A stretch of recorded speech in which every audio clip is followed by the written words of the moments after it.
Okay, not sure if you guys can see this or not, but I'm so sorry about that. I think we are good. I did send an invite to Haley. So sorry.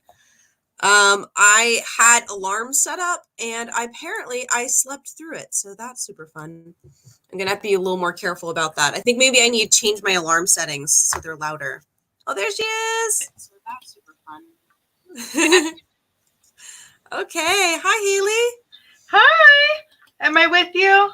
Yes. There we go. I had the YouTube thing still up, and then it showed up and it was on a different browser once I did the link and everything, so I had to find my way, so I could mute it and then wasn't sure yet I was in here. So hello, so good to see you. How's it going?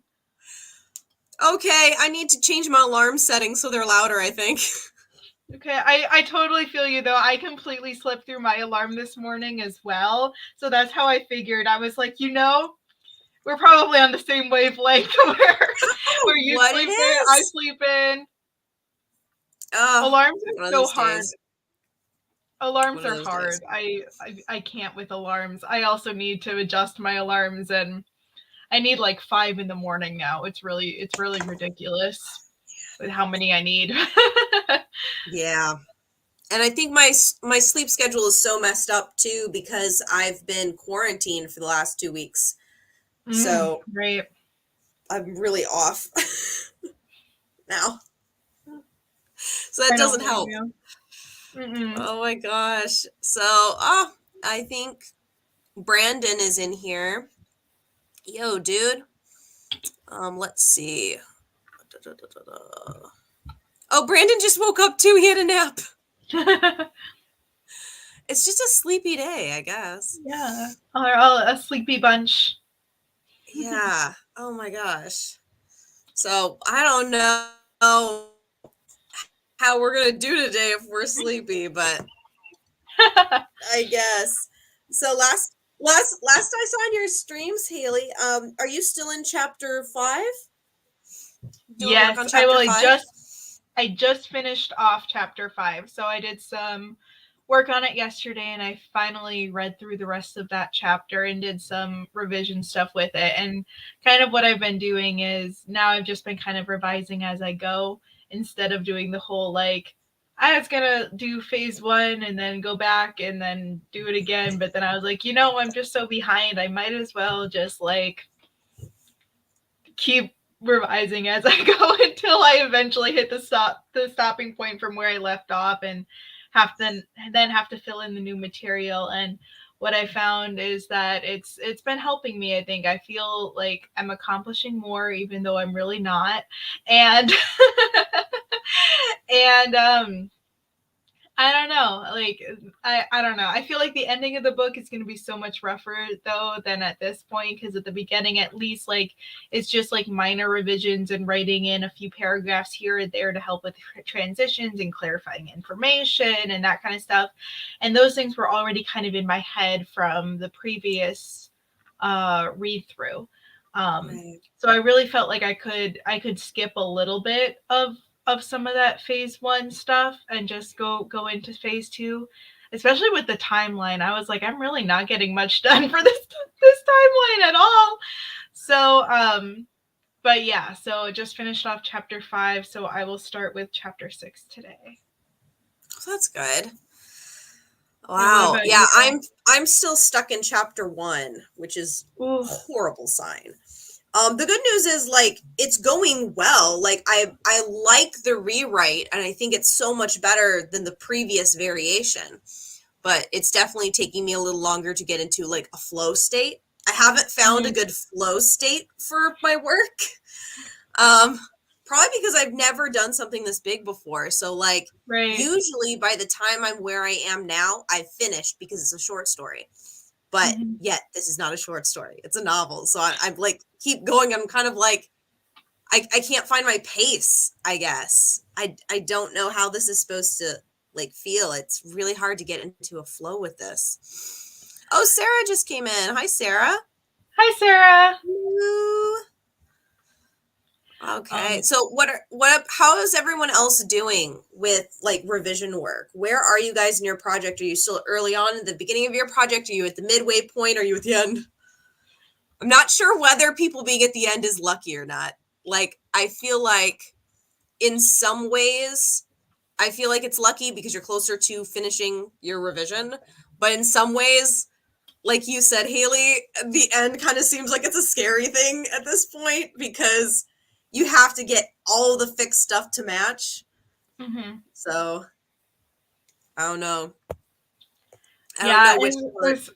well, and especially with how I'm doing it too, I'm just kind of like, I haven't tried out any of the new plot stuff because I have so much like brand new scenes to write towards like the middle end, and then the ending itself like is all like new material. So the fact that I'm spending so much time in the beginning kind of like makes me a little bit anxious about like if it's going to flow well into the new stuff, or if what I'm doing is just kind of like minute, if I'm going to have to like go back again if something else changes as I keep going, and that kind of stuff. So I feel like that's held me back a lot during this month, and then just having grad school applications due this month as well, and prioritizing that. So because I was doing the streams on my channel, and then I ended up using them mostly for grad school. Which I mean is productive, but it's like kind of counterintuitive since I was gonna use them for mostly for the revision as like dedicated novel time. And like last week, for example, I only on Friday I touch my book. I was like, can't. It's just not gonna be how it's gonna be, I guess. So. Yeah, it's understandable. I mean, you kind of have to prioritize based on like what your mind is most worried about. And your grad school stuff is forefront on your mind because you're going through that process right now. So it makes sense. Yeah, that's true. So, and in some ways, like, I wonder, do you ever write out of order? Like write scenes out of order? No. Is that something you've ever done? No? I can't. I'm a chronological I was wondering, person. I am too, but I'm wondering, like, I have written rough drafts of future scenes when I think of them, just simply because I'm in a flow state. And so, like, I'm like, well, while I'm thinking about how I might want this scene to work, I'll write out a rough draft and put it as a note that's off to the side. And then when I get to a point where I want to use it, I can just snatch and copy paste. And usually I just have to like hammer out a few things to make it smoother a little bit. But like that gives me, because then at least it's out of my head and onto something. Not usually a notepad, usually like a separate like little window, but like it's something. You could probably make it as like a hanging chapter, non-chapter in if you're using Scrivener. Like, you know, just a like future chapters page where you just have stuff posted. I don't know if that would help at all, but if it distracts you while you're reading, if you think, I need to do this other scene in the future, and I think I'll have like it start this way. Like if you think of a starting line for the scene, go ahead and write the starting line down. Cause like, you know, it might be perfect and you might end up really using it later. So you might as well jot it down. It might help you. Sometimes it helps me to move on if I've written down what my mind is so fixated on. But like you, I don't really write out of order. So usually I just write it as a side note, and then I can keep moving, and then I'll just pull from that side note later. No, that's a great idea. I think like as I'm going through, if I come up with ideas, I usually like will write down notes in the notes section about, well, especially if I feel like I don't have enough time or I want to just keep moving forward and I figure out something that's wrong with the current chapter that I'm on, I'll just make a note about it, or about like some transition that it needs or some like flow issue that I'm noticing, but I want to get to the other places first before I decide how I'm going to fix that. I'll just make a note of it so I remember, and then I'll move on.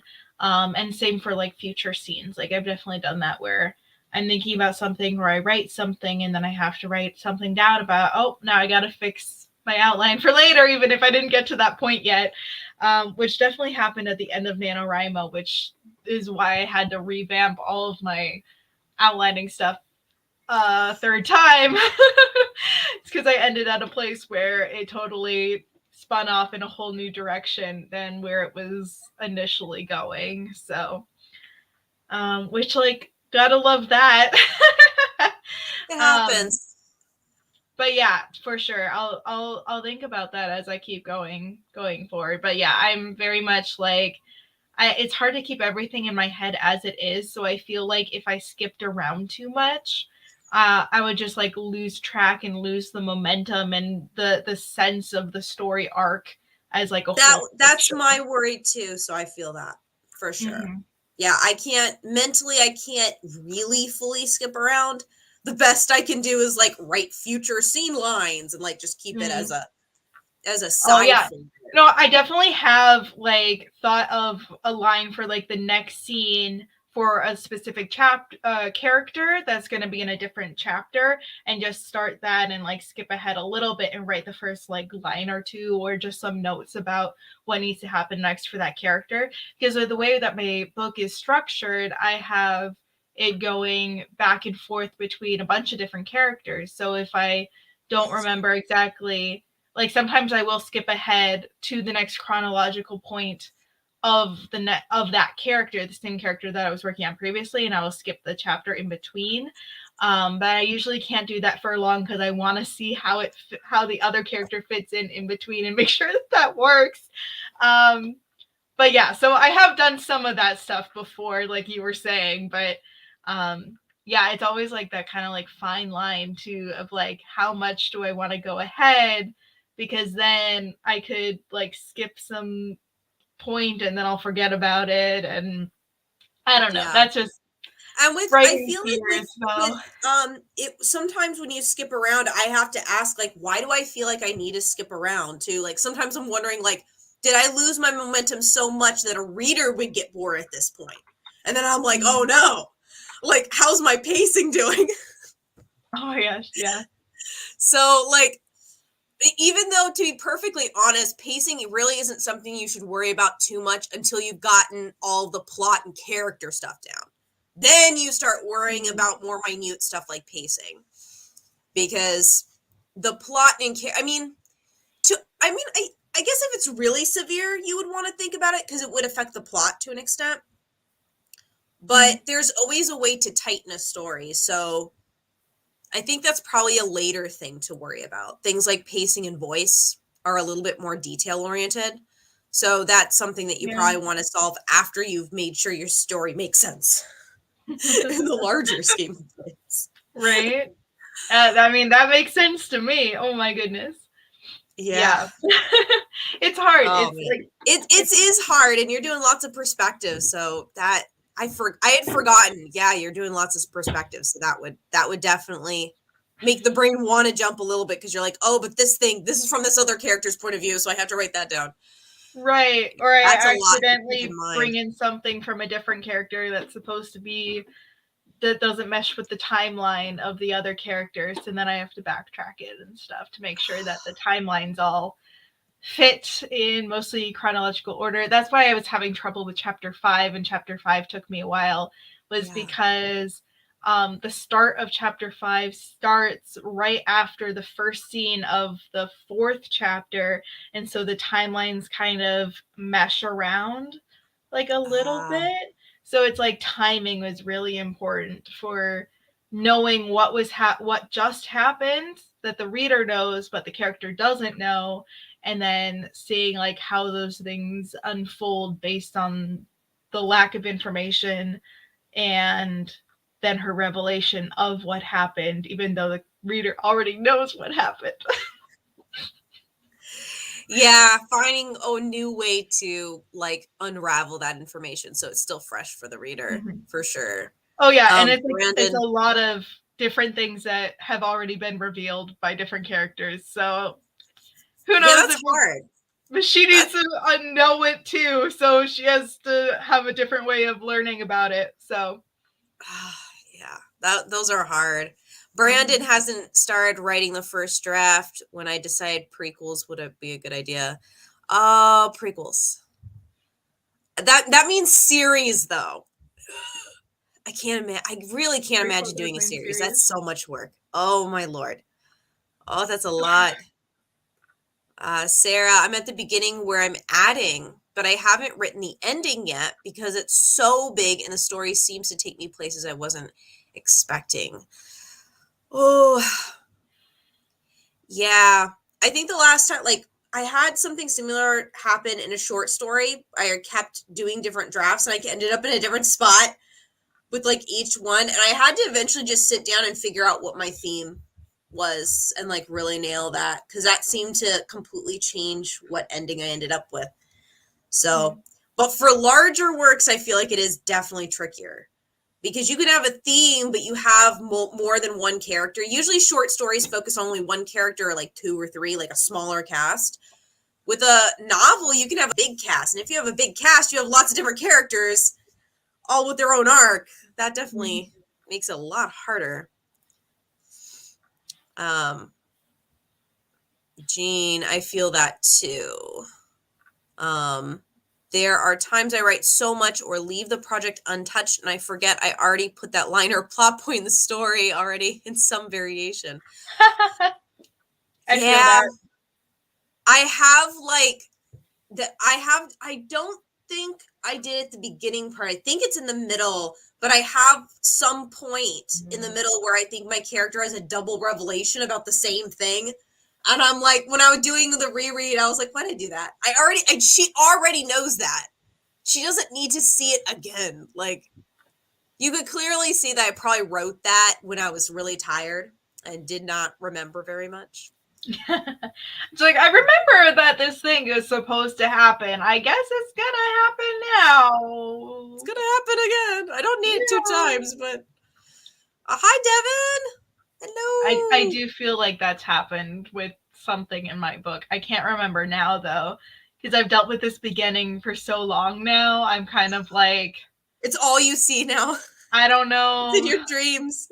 Right? I'm like, I don't know what was past, present, or future for this book. Oh man.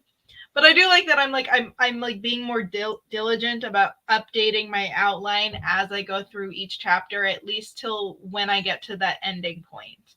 Like, I still need to go in and do it for chapter 5 because I haven't done it for chapter 5, and I did switch around how something was revealed, and so I'll need to update that. But like, the ultimate thing is the same. I don't know. How many chapters do you have currently for your draft? So my draft as it is now, so I started a new Scrivener for draft 3.5, but draft 3, let me check, had 31 chapters. Pretty close to me. I have 29 currently. Although that's already changing because the new Scrivener project I started, I fused the first 2 chapters because they made more sense to be together than to be separate. And there's a better break now. But so that makes it 28 now, I guess. And I can only imagine I'll probably fuse a couple more. But yeah, I think you have more word count than I do because I have 95,000 grand total. yeah, mine is at 127,399. Yeah, it's a bit longer, wee bit for longer. That makes sense. And that was my third draft, and that was the third draft without most of part 4 and part 3 and part 4 written. So you think it's going to get longer, not shorter? Yeah. It's going to be a chunky one. This is going to be a very, very chunky book, Corey, and I can't get it smaller. But I am happy though with the way that I've re-outlined it, and it got to 30 chapters. And that's good. So it's at least one shorter with like my rearrangement and some of the stuff that I had written out in that Scrivener that had that 31 chapters, outlining wise, or in the notes section or whatever. some of that stuff didn't happen as I was writing it during NaNoWriMo and stuff. So that's why I'm kind of going in and then copying, pasting into a new document and then reading through and revising that chapter and not inserting anything that isn't the chapter I'm currently working on into Scrivener ahead of time. Because I feel like that was a part of my problem, was that I had put in all of the information and all of the little synopses, and then I got stuck overwhelming. because I was because it was very overwhelming. And like the first draft was 147,000 words. That was the first draft. By the time I was done with it, and the first draft took 4 years. So I feel like in some ways that does make it harder too, because you're a different writer today than you were when you originally first started the project way back when. Mm-hmm. So that it's probably for the best that you're like starting at the beginning and you're slowly, like, even if it's small changes, because you're a different writer now. Yeah. So you're kind of, in a way, you're trying to update it to who you are as an artist today. Yeah, exactly. So it's quite a bit of rewriting. Some of those scenes were written way back in. Tonality changes, and how you've made your sentences, because that changes over the years. So. Oh yeah. Yeah, I saw someone. I don't know which user it was. But there's a person on here. I'll see if I can send her. Maybe I'll put it in the comments if I can find her. I am subscribed to her. Oh, Julian, maybe is her name? Oh, I'm not Julian, sure. Grace Stoke or something. Yes, yeah, I'm subscribed to her too. I can't remember which video it was. But she mentioned something that, like, it's kind of a no duh thing. I should have known, but I had never thought of it that way. She mentioned that your first book that you produce, that you actually publish, that you get published, is going to be your worst book. And at first I was like, wait. And then she explained why, and I was like, that makes sense, because you'll keep growing as an author. So no matter what you do, no matter how good you try to make your book, your first book is always going to be the worst one, because it was the one that was made first when you were younger. Time presses on, so no matter what you do. No. And in some ways, that's kind of a freeing thing, in a way, because it puts a little less, because yes, of course, you want to do the best you can, and you want to be proud of your project, and you want to make sure you do your due diligence, and that you produce something that's worth the price tag that people will pay for it, of course, because you are charging money for this. But at the same time, it's not going to be perfect, and there is no way to make it perfect, because you're going to be a different artist next year than you are this year. So at some point, you're just going to have to release it and be okay with that. And that is definitely one of those things I know it's going to be really hard, because I'm a perfectionist. So. Me too, Corey.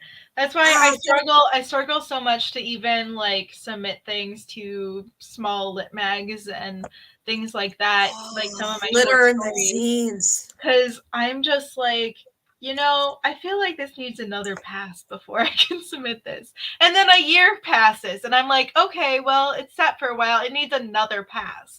And then just the cycle. And then before you know it, you have stories that have been sitting in a hard drive for 5 years. Guilty as charged. I've been there. I've submitted to a couple literary places, but not very many. I only submitted to like 4 or 5. And then I stopped because I started getting fixated on bigger projects and just trying to complete those. So I've been stuck really just trying to focus on my larger stuff for a while. So I haven't really gone back and touched my smaller works for a bit. But I really do need to get back on that and just start, submitting to literary journals and stuff. Yeah. Because I haven't dedicated very much time to it. It's something that I've kind of stopped doing as I focused on other stuff. But I really do just need to start submitting, because I've got some oddball short stories that don't fit in any of my collections. Because I have I have 2 separate collection books that I've been making, because I have so many short stories. I've got almost 50 short stories. That's awesome. So I've got to organize them somehow.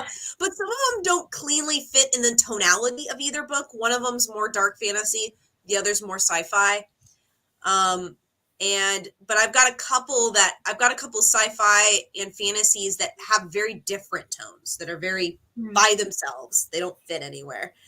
So those I definitely need to start submitting them to literary journals, because one of them's even had a pass by one or two editors already. It's already had those passes done. So it's like, I really can't be excusing not sending it out at this point. Like it's ready to be sent out, and I just need to do it. Right. To be fair, it is time consuming. Some of these application things are quite time consuming, and you have to be careful because you have to do your due diligence and research these literary journals to make sure they're on the up and up. Some of them don't have proper copyright stuff in place. Some of them don't have proper legal documentation in place. Some of them have really nasty legal documentation where they actually like take rights for your short story that you submit and keep them. So they don't transfer over at any point. So if you wanted to include your short story in the future in a collection, you wouldn't be able to. I think this is something even larger authors struggle with, which is why copyright is one of those things like you have to have it, but at the same time, I hate it as an author because it's nasty. Neil Gaiman, he's had problems with copyright for some of his short stories where people are like, why can't I get a hold of this short story that you produced like 10 years ago? Like I only saw it in this one magazine, but you like, why isn't it in one of your collections? And he'll just say, I can't get a hold of it. It's owned by that company now. I have no control over it anymore. And Neil Gaiman's like a credited, well-known author, and he doesn't have the ability to get a hold of some of this stuff because it's locked in legal battles. Yeah, that's just so wild to me how all of that works. It's I don't know. It's ridiculous to me that you can go through life and create something and then it can belong to somebody else legally in that way. I don't know. My dad had gotten a couple books on copyright, and I want to read them at some point, about like the laws of copyright and how it works and stuff. But I think the book that he got was more tailored towards like music and things, but I feel like it's a very similar concept for both musicians and writers, because you think about like lyrics and all that kind of stuff and music with copyright, but I feel like music for copyright is more stringent or more protective of the artist than copyright is for writers. Yeah, copyright is just, and that's why I think publishing is its own world. It's not the same world as the writing world. Where we are right now as writers, we're in the revision process, so we're very deep in the writing world. But I feel like publication is like another planet you have to get to. It really is totally different. It's the business side of it. And that's just not something most authors are equipped to handle well, to be honest with you. Like most of us, we're good at the one thing. We can do the writing. But you want me to be good at business? I don't know about that. The whole thing with them wanting like the writers to do all their marketing shit too, I'm like, are you serious? Like, not only do you have the creative brain, untrained person with this very specific task that most people have to go to school for. But let's just give it to an author. They can do it. Just because I know my book does not mean I know how to market and sell it. Right, There's a difference. That'd be like saying, oh, this guy, he's the one that, put all the pieces together for this Toyota. Now he needs to sell the car. Being able to build something is not the same thing as selling it. Those are two different professions. Jean, my first drafts were terribly vague, and I did originally intend it to be a comic book or manga. That does definitely change what you're writing for sure. You need to expand a lot more when you move away from that. So yeah, that would be a lot of work. Ooh, I'm a perfectionist too. Yep. That's like a great evil, man. Like, and the one hand, you get a lot done because you'll fixate on really fixing it up. But on the other hand, it can hold you back a lot from completing things. I like Julian's channel too. She inspired me to outline a few standalones to publish before publishing a series. I'd hate for the first book to ruin any chance of success for the others. Yes. And that is kind of a risk you run if you do a series, because if it flops too bad or you have a really hard time with it, then completing that series is going to be rough, because your first book, which is your least polished, is the first in the series. So then that can hinder the series to an extent. But it does depend on how you do it. Some people, they'll take 10 years of their life and they'll just do one book series, and it's a 3-book series, and that's their whole life work, and they took 10 years to make it, and it's really good. So it depends, but I can see that. I mean, that's why I was really happy with my re-outline, and then I got it to be at a standing place where I wouldn't need a second book to like finish the story, because at the first draft and the second re-outlining, it was still like at a place where I would definitely need a second book in order to like wrap it up.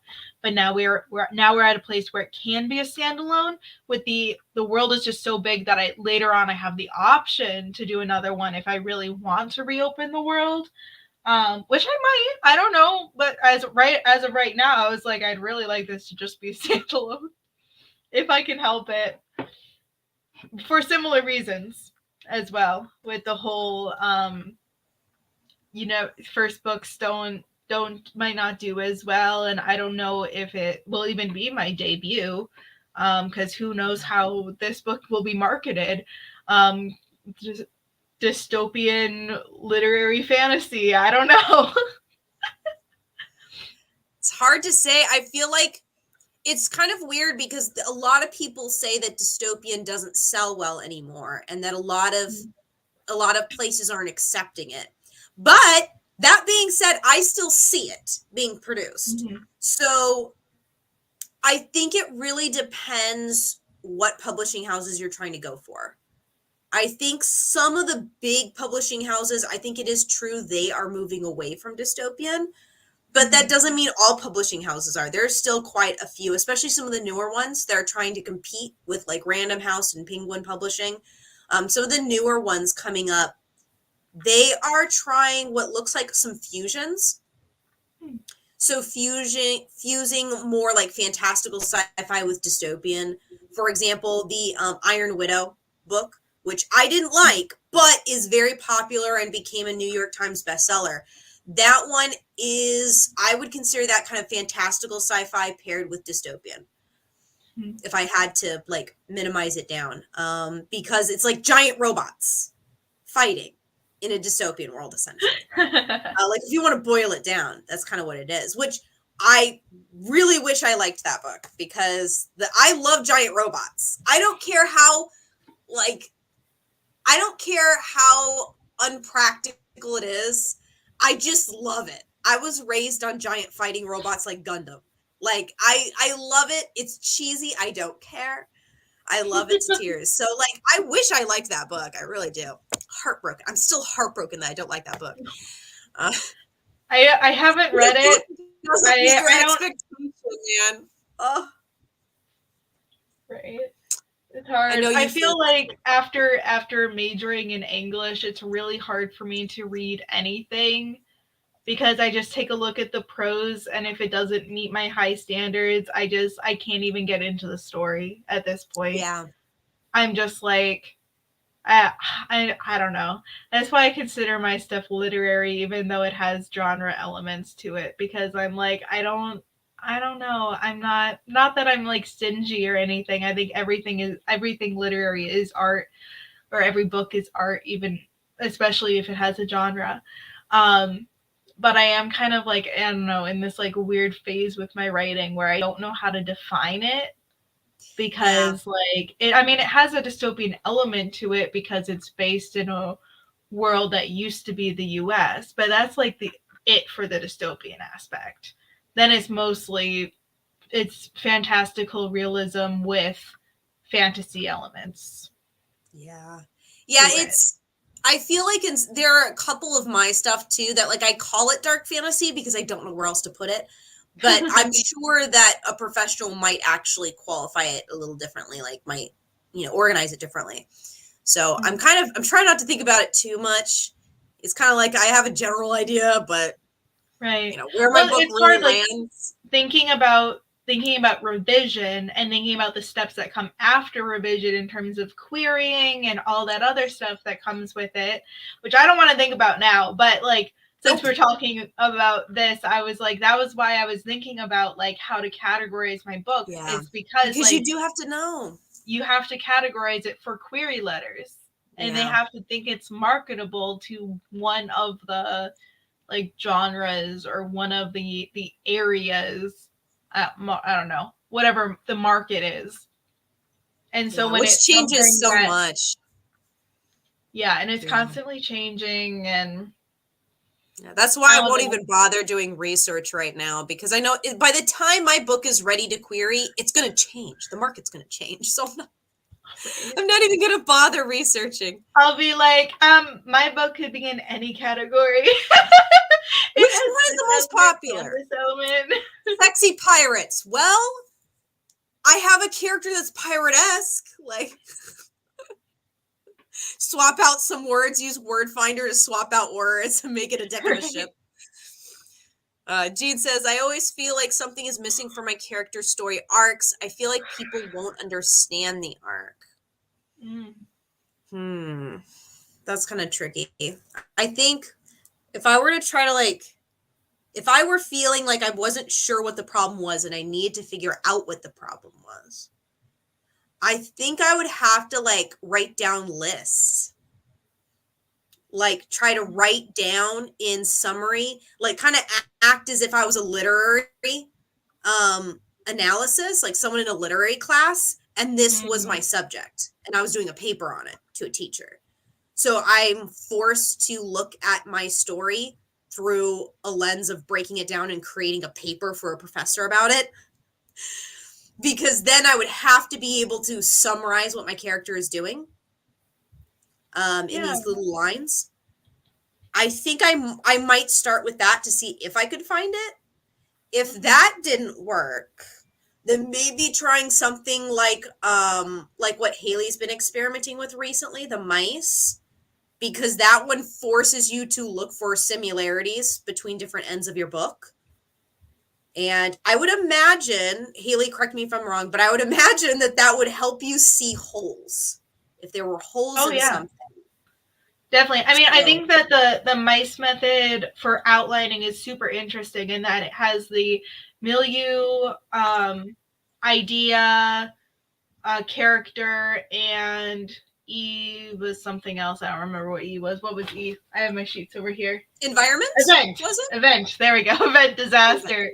Event and disaster. I think it did kind of open up for me as I was going through one of my characters some holes where one of my characters, I was able to fill it in really easily, and I already knew that her character arc was the most thorough and thought out of all of them because hers is the main one for my particular story. But I wanted all of my other POV characters to have some sort of arc so that they had this starting place. They had something happening to them, that inciting incident. They had a climax where they had to make a decision, or they had something happen and they needed to make a change. And then they had that resolution where they came to the ending point and they had this big change, and they're much different than at the beginning of the book. And I think that method definitely, I'll look at my sheet since I have them right here. And I don't know, it definitely splits everything up nicely with these sheets that I have, because I had act 1, act 2 over here, and then act 3. And I mean, my novel has 4 parts, so it was a little bit hard to distinguish which one. I think you'd have to go into editor and edit a new sector, or just create a new one on a spreadsheet. Yeah. I could have. I did the best that I could. I think my act 2 part 2 is kind of my act 3, and then my act 4 is actually the act 3, but you do the best you can. But anyways, yeah, I think that method definitely helped. I've also used the plot embryos before with Rachel Steven for character arcs, and I think that one's really interesting to do. And it's that one has more details specific to characters than the mice method, because the mice method is more on plotting and outlining and making sure that those plot points become apparent in the book and you don't miss those. So I kind of, I don't know, character arcs and plot points go hand in hand for me because I try to write more character driven stories. Um, and so in that case, my mice was definitely more character driven than some other ones might appear to be. But I definitely play around. Those are the two methods that I've used before for story writing, and I've liked both of them. Um, but yeah, I felt like the plot embryo is probably even more character driven than the mice, personally. Just I because it goes. would think so, because it does appear that way. Mm-hmm. Because the plot embryo is based on the general idea from Hero's Journey. Yeah, yeah. So that whole sphere is based on that, which is more character based because the plot relies entirely on where the character is on that chart.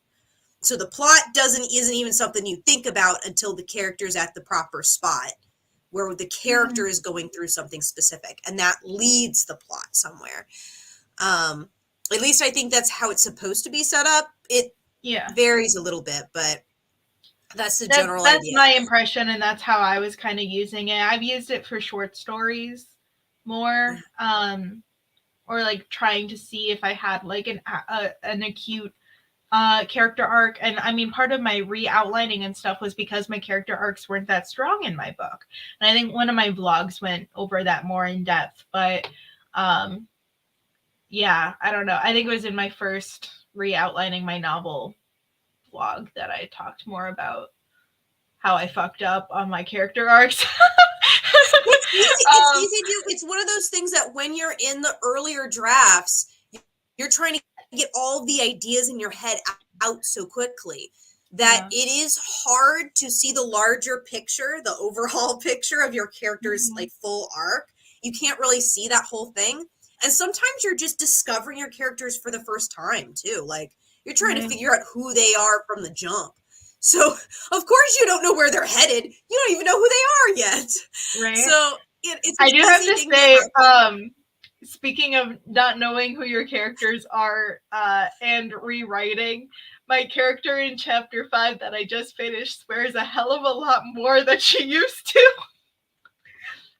Oh, she's got a sailor's tongue now. Oh no. Yeah. I was like, ooh, she's saucy. But it makes her more interesting, so at least I think so. Because she was she was actually one that had the failing character arc. I'm trying to make her more important. It's hard. It's hard with some of these characters, but yeah, I think a lot of those things can help a lot. Jean said, "Thanks." Oh, you're very welcome. I mean, it's something that both of us are dealing with too because we're in the earlier revisions too. I mean, Haley's further along than me, so if you guys want to see what a project looks like in draft 3, I'd go to her page for sure. By the way, little plugs because we're here.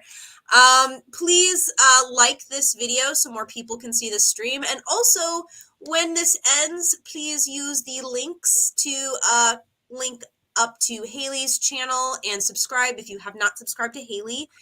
Haley's doing lots of work right now for her draft. She's in draft 3, making draft 3.5 right now. So she's a little further in the revision process, so you want to see what that looks like. And also, she's applying for grad school, so you get to see both of those journeys at the same time. 2 for 1 special, if you will. So yes, please like and subscribe if you guys would like to see more. It really helps algorithms to show these videos in your feed. Otherwise, we end up ghosts, and we don't show up. We exist, but you don't see us. Sarah says, I have been looking into standalones, but they are not in the same genre as my fantasy. What are your thoughts on bouncing around in different genres? Ooh. That's a good question.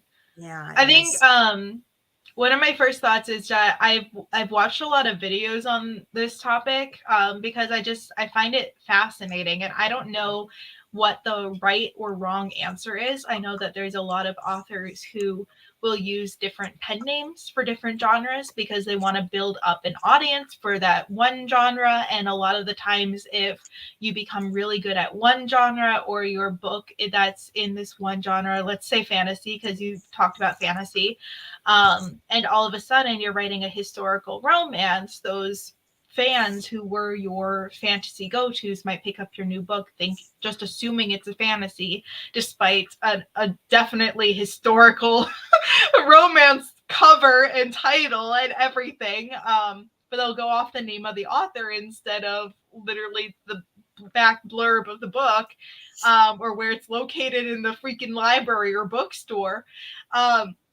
And so I think like there is that risk, and I've heard a lot of different like author to people and just like research myself because I've been thinking about this Yeah. question quite a bit myself. Um, and I think like authors who are able to build up a big reputation for themselves in one genre and then they move to another genre, they're at less risk of losing audience members because they have such a high reputation for good writing.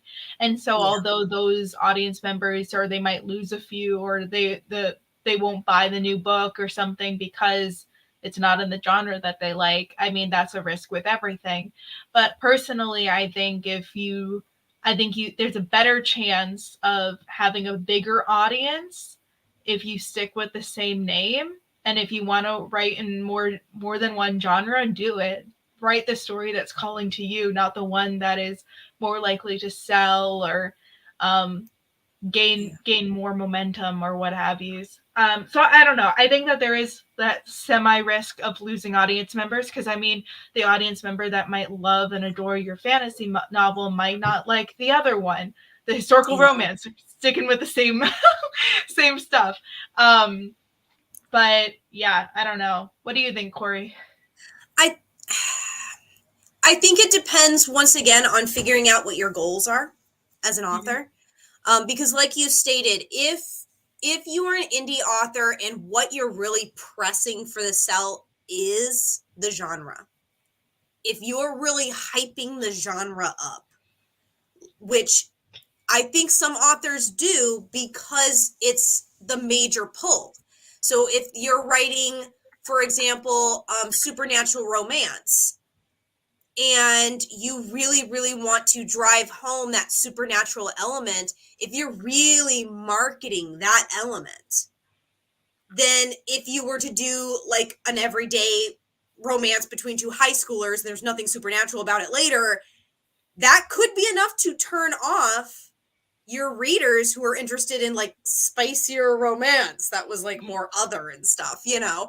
So like I could see if you really like niched yourself, maybe too much so, that would be problematic because you've created an audience for yourself that is very fixated on something very specific.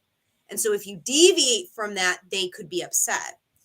But I think if you're just trying to write what you truly love and your goal is to have very high quality writing in general, and the genre happens to be the genre, but it's not about the genre, that's just where your characters ended up. You know, I guess it's the difference between does does the genre determine what you write, or do you just write and it ends up in that genre? I think because I think those are two very different writing processes. And the thing is, like, I think some people might think what I'm saying is kind of judgy, but honestly, I think both are valid. I truly do. Some people really do write to genre. And I think that's just as valid as people who just write and it ends up in a genre. I think both are valid, actually.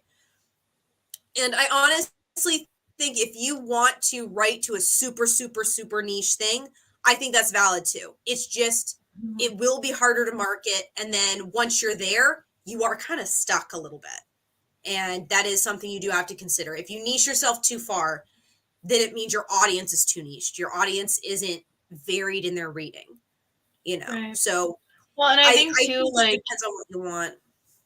yeah, and if you're looking at if you wrote a fantasy And I guess it depends on what that second genre is, because there are some genres that go together well, like sci-fi and fantasy. They're different genres. Like sci-fi, space, and aliens is different than dwarves and vampires. I kind of, but to a certain extent. But yeah, I don't know. I feel like because those two go together so well. So if your second book is a sci-fi, it shouldn't matter that your first one was a fantasy, because those audience members, if an audience member likes fantasy, good chances are they're also going to like sci-fi. If they have similar tonalities, it's a lot easier to like my dark fantasy and even my sci-fi that doesn't technically have dark fantasy elements will still have a slightly dark tonality to it because it tends to come out in my language a lot. Which I guess is the Anne Rice version. Where it's so funny. People tell me my writing reminds them of Anne Rice and Ray Bradbury put together. It's so weird because I've read Ray Bradbury, never read Anne Rice. Still haven't gotten around to it. Still have not read. You really should. I know I should, but I'm like kind of like scared. I'm like I don't know what to expect. Like I'm like what people keep claiming that mine sounds like it. I've never read it. Like what even is it? So.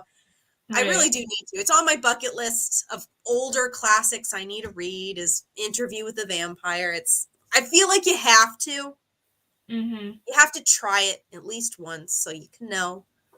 I know. I need to get better about finding the time to read, and especially read classics. And the reading classics is hard because, like, for me, like I don't have a lot of time to read as is.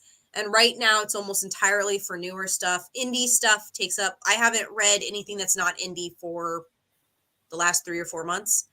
I think the last non-indie book I read was a nonfiction book. It was a witchcraft book.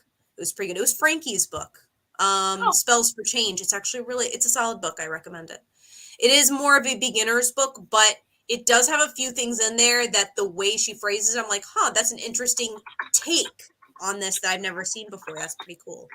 So I do recommend that one if you're interested in the craft. It's a good beginner. It's solid. And she's very no nonsense kind of person, which I appreciate. So, sorry, let me correct myself. They, they prefer they, them. I think sometimes they use she, but not all the time. So I'll default to they. Good plan. Better safe than sorry. I'm super bad with keeping up on it, some of it too, because some of it changes. I've had like 2 or 3 of my friends change theirs recently, and I have a really bad memory. So I think I need to get better about just defaulting to they, them, because I feel like that's safer right now. So I really need to get better at that. Okay, so let's see. Brendan saying, my protagonist antagonist arcs are really easy for me, but only because they're both a personification of my inner good and inner bad. So it's a lot easier for me to understand them. I like that. I like when you're able to like take a personal spin on a character and have some influence there, because I do think that is helpful if you have aspects of yourself in your characters to be able to understand them, and then to be able to really flesh out that character as well, because it's a portion of you, right? I think that's part of the whole like write what you know aspect thing, which personally I hate that phrase so much as a fantasy writer, because I do not know all of these fantastic things. But I think that there are aspects of ourself and humanity that we do know, and we do know very well. And if we're able to insert those into our character and setting and all these like little things that could really flesh out a world and make it really realistic, then not only do we can we understand the world as we know it better, but so can our readers, and be able to really really articulate that. Yes. He said not to be confused with self-inserts. Yeah, totally understandable. I think one of the cool things you could do with this kind of setup, and what I think a lot of people try to do anyway, it is a really good thing to do, is when it comes to the hero and the good, questioning whether or not that really is good, Mm. especially in certain circumstances, because that's where you get some really interesting villains, especially if the villain's the one that points it out and the hero's in denial. Because villains aren't always wholly wrong. The thing that makes them dangerous is when they're partly right, but they've reached a bad conclusion. So they've got the same formula, came up with a different solution that's incorrect. Because I think that's one of the things that allows you room to really help your main character grow a lot, is for them to question why they're right about certain things, and also how they may not be as right as they thought they were. They might be slightly wrong, or the people they're working with might be slightly wrong, and they might have to come to this realization of, oh, I'm not as righteous as I originally thought I was. And I think that shows a lot of growth for heroes. I wish it was done a little bit more. I know Marvel tries, but Marvel is very fixated on its action movies and continuing the universe, so it usually doesn't stay in the self-reflection box for very long, unfortunately. And then usually the character will like lose all the progress in the next movie. Like, I refuse to watch the rest of I have not seen Endgame. I refuse. And the reason, you know why? Because I heard, because I saw clips and stuff, so I know this happens. But the whole point of Thor Ragnarok was that Thor realized that he was the power. It wasn't the hammer. That he was it. That was a huge realization for him as a character, because he wasn't relying on a tool anymore. He was relying on himself, and he knew who he was. And that was like the big thing about that movie. And then Endgame comes along, is just like, forget all of that progress. Let's just junk it. And for why? And like, I think it's frustrating because they did that also to like I do not like Iron Man. I have a beef with Iron Man, so much beef. But there was a point where I was almost okay with him as a character. And I was like, oh, we're going to get somewhere with this character. Because they brought up like the PTSD and stuff like that, which is very serious and real. And I was like, oh, they're actually going to address a serious topic. This is awesome. They should be addressing that, because yeah, all these characters are scarred forever. Thank you very much. Like, let's please showcase the reality of what it is. Like, that is the huge take back of being a hero, is that you're always going to be haunted. You're not getting away from that. Like, that is the cost, one of the many costs. But then they like drop it the next movie, and I'm like, wait, and also he has a major beef with Steve, even though the two of them should connect really, really well because of the PTSD. War veteran, excuse me, like, it just, or you know what, if they do conflict in butt heads because they're too similar about that, showcase that. It was just so poorly handled, in my opinion. I just couldn't. I started clocking out at that point, but then after Thor Ragnarok, I just got mad, because I was like, I know they're not going to keep this character progression. I know they're not going to keep it. They're going to junk it. And sure enough, they did. And I can't take it anymore. So at this point, I've given up on Marvel, which is really sad, but I haven't watched any of the newer movies. I can't quite bring myself to do it. I am kind of interested in the new Spider-Man, because they brought back all the old Spider-Mans, and that's kind of like nostalgic. So I'm kind of tempted to watch it. I haven't seen that yet. I do want to see it though. I am still a hard. I saw a clip and I was laughing. So despite all the problems you mentioned, I do realize the problems, but I don't know. I feel like I don't know. My book has the superhero things, except inversed, because they don't save anyone. But they have the whole powers thing, except they're treated like people of color or immigrants, in that they're not welcomed and stuff. Yeah. So I don't know. I feel like kind of similar. It's kind of like, you know, like that one of my stories, but it's on a back burner, because it's one of those ones that might be a series. So I'm like, I don't want to touch it right now. It scares me, because it's a massive universe that isn't just about the group of people who are slight mutations, but also the reason they're mutations is because of an alien species that interfered with the planet by accident. It was an accident. The whole thing was an accident. The aliens didn't mean to do it. They just like made an oopsie, which caused like a rift and caused some humans to diverge genetically.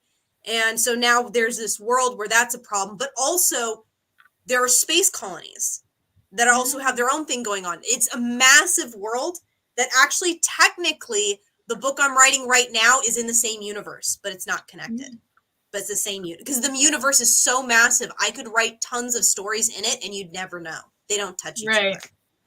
So it's so big. That's awesome though that you have that option. Yeah. So far I've just been doing the standalones because I do not want to touch the series yet because the series is so big.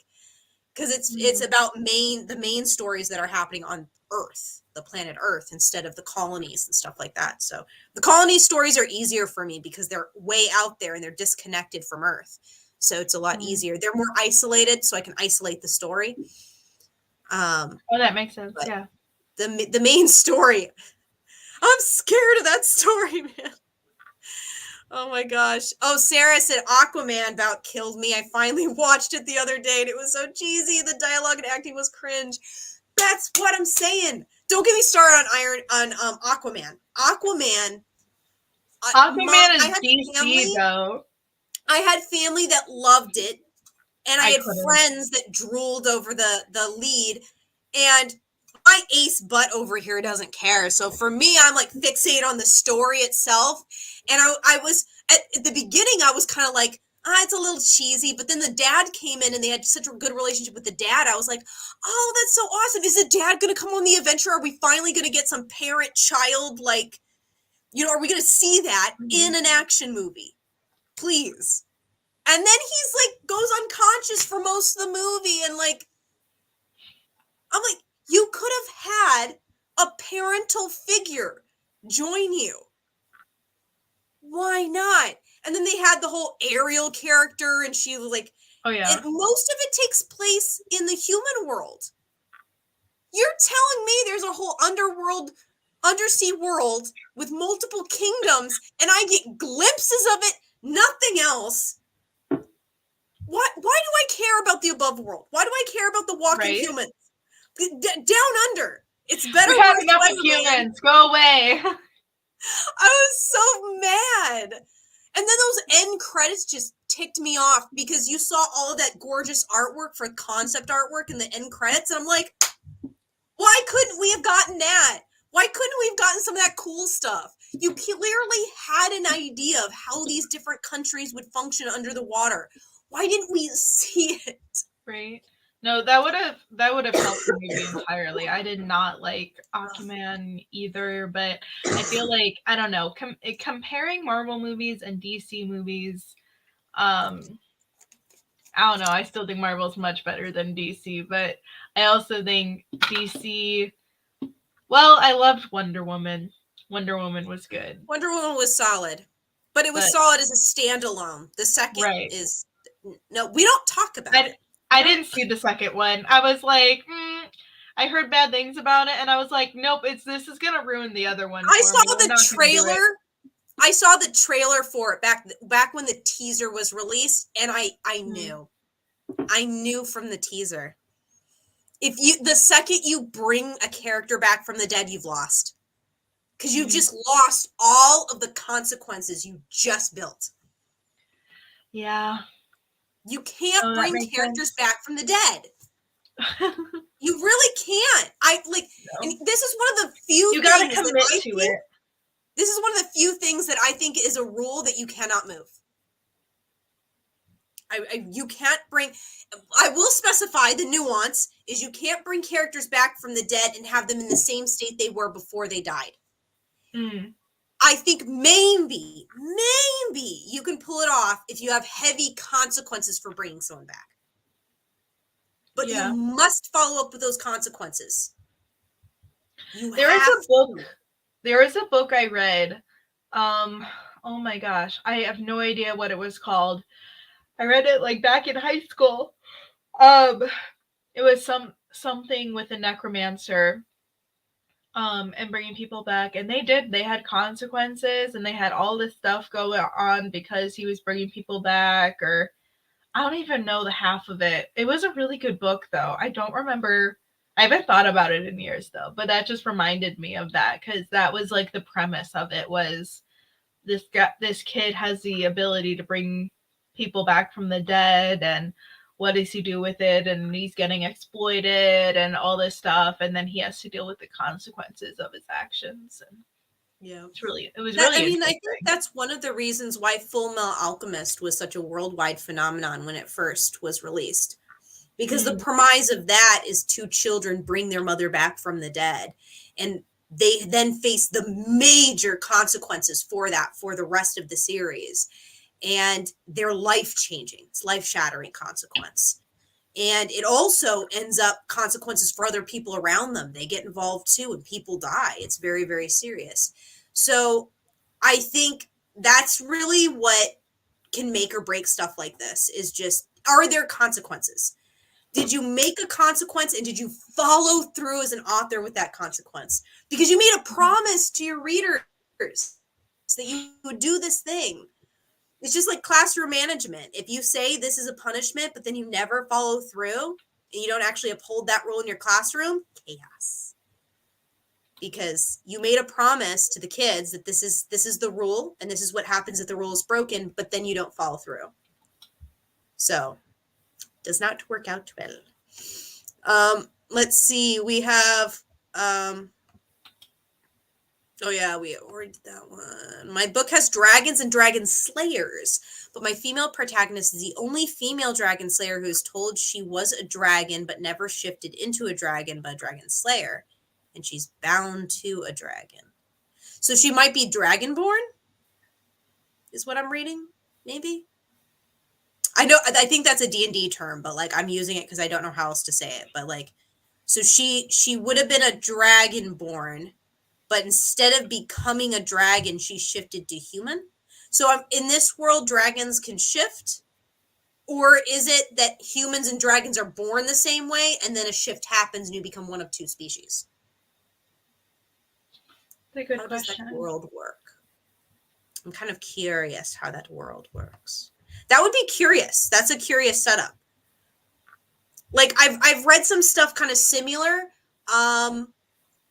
That, you know, when people are all born like in as this like humanoid creature that's neither one way or another, and then at some point they hit puberty and they make a choice of what they actually physically become. So it's not just like a class like Divergent, it's actually their species, which is interesting setup.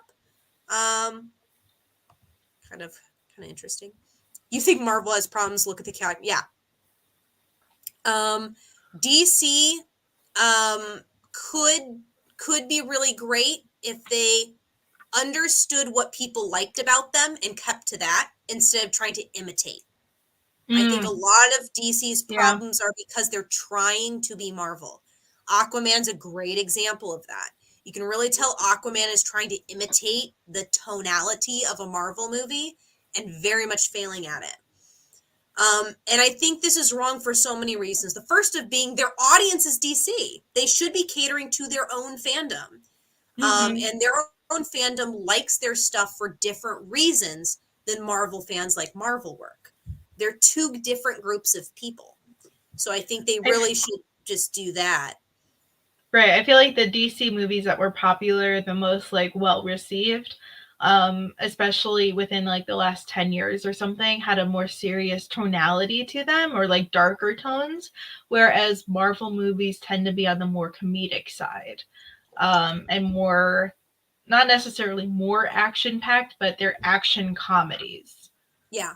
And if it is going to be a comedy, in order to pull it off well, it's what you would consider grungier comedy.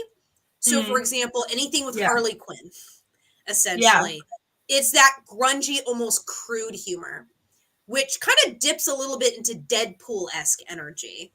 So a little bit of Deadpool, but a little bit darker, a little bit less goofy. And that seems to be where they are doing well. So that's why Second Suicide Squad was pretty well received actually because they leaned more into that, it seems. Mm-hmm. So, and also the Harley Quinn movie, Birds of Prey. Yeah. In Japan they called it Harley Quinn. They did not call it Birds of Prey over here, which is hilarious to me because it's more accurate. Um, but yeah, that one was actually really good too. I also think they should just let women direct everything because so Yeah. far the women have been kicking it out of the ballpark. But It's true. it's me. Okay, I think a lot of the problems with those action movies is that the women are always portrayed so frilly and like as a side character and just like bleh.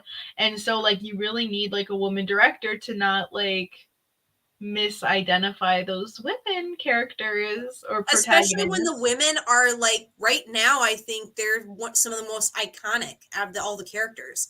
Like, Yeah. think about it. No one watched, like, at least no one I knew, what was it? The Justice League movie? Oh yeah, I didn't watch it. The only reason myself and a lot of other people watched it was for Wonder Woman. We didn't care about any of the other characters. We were there for Wonder Woman. And for Suicide Squad, who is watching Suicide Squad for the other characters? Everyone's watching it for Harley Quinn. Let's be realistic with ourselves. She pulls that movie. So when you think about these women are the reason people are in these seats in the first place, really. They're Yeah. more iconic than the guys at this point. So they should just lean into that, I think. Just let them take over. They're doing better. And you know what? That would really differentiate them from Marvel. Because Marvel is not really leaning into their female heroes at all. So if No. DC did, they're filling a niche in the market that's unfilled. They did have the Wanda spin-off though for But it was a TV series. But there's a So TV it's a different series, market. so no. They have TV the series are a different market. which is what's the other one? They did another TV spin-off with a female, Peggy Carter, Agent Carter. Agent Carter. That one was good. I like that one too. But I again, don't have it's a TV access to show. TV, so I haven't seen any of them. I watch a lot more of the TV shows than I watch movies because I don't usually have time to watch a full movie. Yeah, that's true. Time presses. We don't have a lot of free time in general. Yeah, the fact Aquaman was only half Atlantean. Yeah, it's kind of a problem because I think originally he's supposed to be full-blooded Atlantean in the comic books. I'm not positive on that. I could be wrong. But I was always under the impression he was full-blooded Atlantean in the comics way back when. Like in the 80s. When I say way back when, I mean 80s comics. Because my father has a ton of comics, and I would read them when I was a kid, and they were from the 80s, early 80s. So, very old stuff. But yeah. I could have sworn back then he was full-blooded and not part human. My dad also has a bunch of comics in the basement, but he was more of a Marvel person than a DC person. Yeah, most of them were Marvel for my dad too. Marvel really did have, I feel like, a lot more to offer with a lot of comic books. Get mad at me, guys, but they do. They just have more variety. I just think they had a better like world and relationships between the different storylines within those worlds. Like there is like it makes sense. Yes. That all these things are happening at the same time. Whereas it's a little bit less believable that Batman and Aquaman live in the same world. Yeah. And that That's what I thought about the mom and dad and Aquaman. The dad should have died? Oh no, I'm sorry. I'm gonna argue with you. We do not kill that man. Mom should have stayed dead. I agree with that one though. Mom should have stayed dead. I don't think she should have. Sorry, spoilers in the stream. Ooh, yikes. Sorry, guys. If you have not seen Aquaman. Oh, yikes. I just realized that we're talking spoilers. Oh my God. But yeah, I mean, I personally don't think I wish that less superhero parents were dead or not available. Like, because that happens a lot in superhero films. And I really just wish that we had more parents and stuff. I think You'll that's like an my book interesting then, angle. Corey. Huh? You'll like my book then. Because Yay! we have all I feel family like members present. parents are junked, man, and I don't get it. I'm like, there, because that's an interesting relationship dynamic you can use to pull your story through is parents, and I think it's underutilized. So that sounds awesome. That's exciting. That's exciting. I break that rule, Corey. I'm not sure which rule it was. Was it about killing people? I think Or it was about bringing them back from the dead. Oh, Brandon. Kiss. Oh, a dog dies and comes back, but only in spirit. Well, he's been changed. So long as that alteration is like, I would say just make sure there are consequences, so long as there's some kind of consequence. Noble spirit. I think it's really bittersweet for a young boy to not be able to touch him. Yeah, see, there's a consequence. That's a consequence. So long as there are consequences, I think you can do it. But you do need to be firm with your consequences, for sure. Mm-hmm.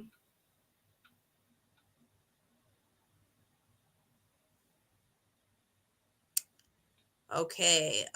Sarah, she's a wolf, which is a smoke more made for war against dragons. Only their teeth and claws are tangible. Huh. So she's not human? That's what it sounds like. Sounds like only their a wolf teeth. of smoke made for Only war. their teeth and claws are tangible. How is she a dragon rider then? Dragon Slayer. Dragon Slayer. Oh, Dragon Slayer. I thought she was Dragon Rider for some reason. Oh, okay. The Slayer makes more sense. Okay. Teeth and claws. So you use your teeth and claws to destroy the dragons. That would be hard for a dragon to take down if you don't have a physical form. That would be she. Let's see. She is human but can shift into. Oh, okay. So she is a shifter then. Yeah. All right. So she shifts into a wolf, but she was originally supposed to shift into a dragon, but she shifted into a wolf instead. That's how she can still bind with the dragon. Because she was supposed to, she just didn't shift. Huh. I think. Wonder why that is. Wonder if there's a special reason for that. Joker was amazing. I have not seen that. I'm not into some of the there's a kind of darkness to films that I usually don't enjoy because it's dark for the sake of being dark. And I think that's one of them. So I just haven't watched that. But I did hear like the acting and stuff like that is phenomenal. So like kudos to everyone who like worked on the movie. They clearly like really worked hard on it. But it's not quite my thing. I think that movie has also been tainted permanently for me because a lot of red pill dudes, like guys who are incels, really are very attracted to that movie, and they use that movie a lot to promote their very sexist ideology. So, unfortunately, I can't really get into it. It's kind of been tainted for me. Still, I mean, that's understandable though. I agree. I was never really into the whole Batman, Joker. I loved Harley Quinn and that kind of stuff, but I don't know. DC just never, probably for a similar reason, where it was just felt forced a little bit. That like the darker wanting to be like super gruesome, and I'm like, I like gruesome stuff. Like I was here for those like serial killer movies and things, but like I don't know. I guess it depends on the movie. If the trailer seems too like for me, then I might probably won't watch it. Or if it just seems like too guy centered or guy focused, like for the boys, then I'm like, I don't know. Yeah. I think, it definitely does seem like DC is almost like hyper fixated on violent gamer guys. Yeah, I could see that. Like if I had to look at their films and determine what audience type they're trying to entice. I would Yeah. say it's the kind of dudes that play Call of Duty all the time. So, and I could see that. yeah, and there's nothing wrong with it if you play it casually, but I'm talking about the people that's their whole life is they play Call of Duty and talk horribly. Like if you're a woman and you get on Call of Duty, they like are really sexist towards you and harass women on the reg. Those kind of guys. Unless it's a female director, and then it changes, which is why I think more of them need to. I do think the second Suicide Squad was directed by a director who usually doesn't work on stuff. I think it was a different director as well. And he did a pretty good job too. So maybe maybe that's the key. Maybe they just need better director. Maybe they just need better directors in general. That might be it. Right? I might fix it. Mine is actually a part of real world occult practice they create with an offering of flowers. It can be really cute to have the dog to do really goofy doggo things like trying to eat. Oh, interesting. I've never heard of that particular practice before. Yeah, neither have I, but it sounds cute. Yeah. If I could bring back my dogs with some flowers, I'd do it too. The daisies in backyard. It's a bit of subtle foreshadowing for anyone who's familiar with the practice. Interesting. I want to look it up now and like look into it. Sounds really interesting. I know there are some rituals for pets. Some people use this is way too far for me. I would never do this, but some people have used their pets as like vessels for familiars and stuff like that. So when their pet is passing on, they'll do something like that, or they'll do a spell to try to ensure that their pet gets reborn into another one. They'll do a transfer. I personally don't mess with that kind of stuff. I wouldn't. One, it's kind of dangerous, and two, and it is dangerous. Let's be real. And two, I feel like it's just a little bit too messing as a god when you're very much not a god. Like, don't mess with that. Don't mess with souls, I guess is what I'm saying. That seems like a bad idea. But yeah, I think that was the concept of like the golden compass, was they had their daemons, and that was like reincarnated spirits that belonged to them or part of their spirits and stuff. Yeah. I was just looking it up, and the eudaemon, now it like makes sense to me. That's where that came from too, or that author used. I forget who wrote the Golden Compass, but that's where they got that from. Greek mythology. Comes originally from Greek mythology. Sorry, I went down the rabbit hole. No, it's okay. Looks like he recommends creating servitors. Fair warning, she also talks about evil spirits. Yeah. Spirit work and working with spirits or hedge witchery, going between the worlds, is not a practice I do personally. And I really don't recommend it to very many practitioners. I feel like you really have to have been a practitioner a really long time and have a really good handle on your own energy before you even touch anywhere near that. Because it's very easy for it to go wrong. I'm interested in reading about spirits. I bought a book a while ago, like years ago, that was about like the alchemy of spirits or something, and she was talking about working with some alchemists or something through spirit form. I don't know. I think it's fascinating, but I would never do it myself either, because I feel like there's too many unknowns that I wouldn't want to deal with, and the consequences thereof of possibly contacting someone who's not good, and then what the fuck do I do next, you know? But I agree. I think it is something where it's like, if that's your calling, like I had a friend in college who did a lot of spirit work, and that was just her calling. That was her inclination, and she was really good at it, and like kudos to her. She's great. But yeah, she also didn't recommend it for anyone because she knew how dangerous it was. Yeah, I feel like you, anyone who can actually see that stuff, because I know one or two people with the site, and they're very blunt about it. They're like, you don't want this. No one should want this. This is like more of a curse than anything. It's horrible. right. And it can be really draining. Frankie talks about it as well a little bit because they are able to, they are hear a lot of it. They're able to hear them. And so they will be bothered by spirits constantly.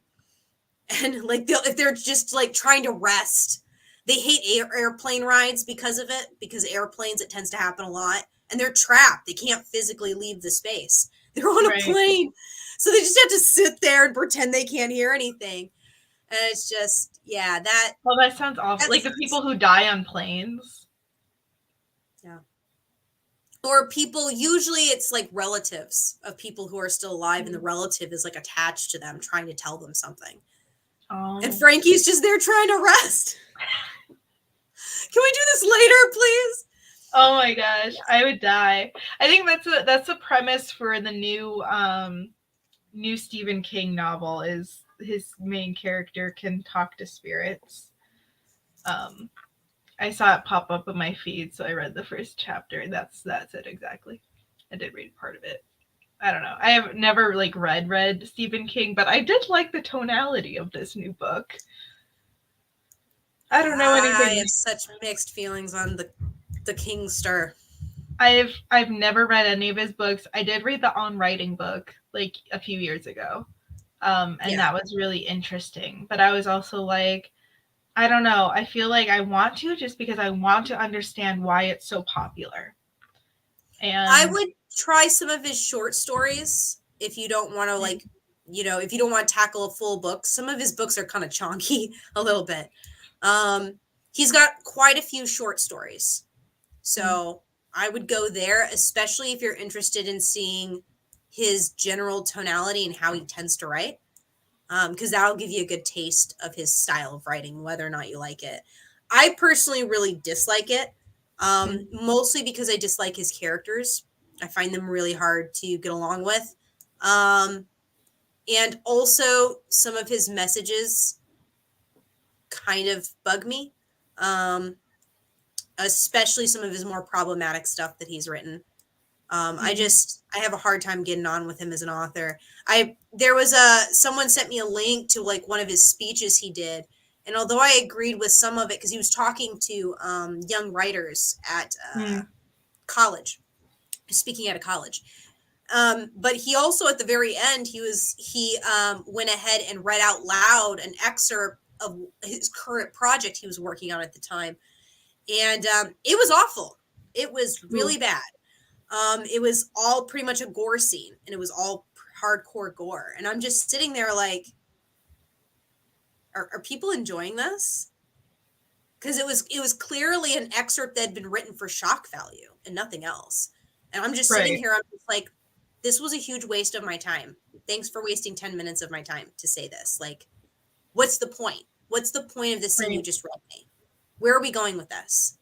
Because you had a character that you built up to be a cheating jerk, by the way, and he was trying to justify being a cheater. And then he gets brutally slaughtered. And that's where it ends. I'm like, okay, so what are we doing with this? You introduced a character who was not a good character, but you introduced them, you took time to introduce them, and then you slaughtered them so there's no way they're alive still. What was the point of that? Yeah, weird. Don't understand what the point is. And like it was pretty early on in his drafting, apparently. So who knows? Maybe it got cut. I hope it got cut, because there's no point to put something like that unless that character is maybe the character's spirit is utilized later and is angry. I don't know. But like it's just like, why would you read that as the excerpt though? Yeah. Do you think I want to read your book after that? Like, dude. But again, I guess that kind of circles back to like authors are not marketable salespeople. You know, so Right?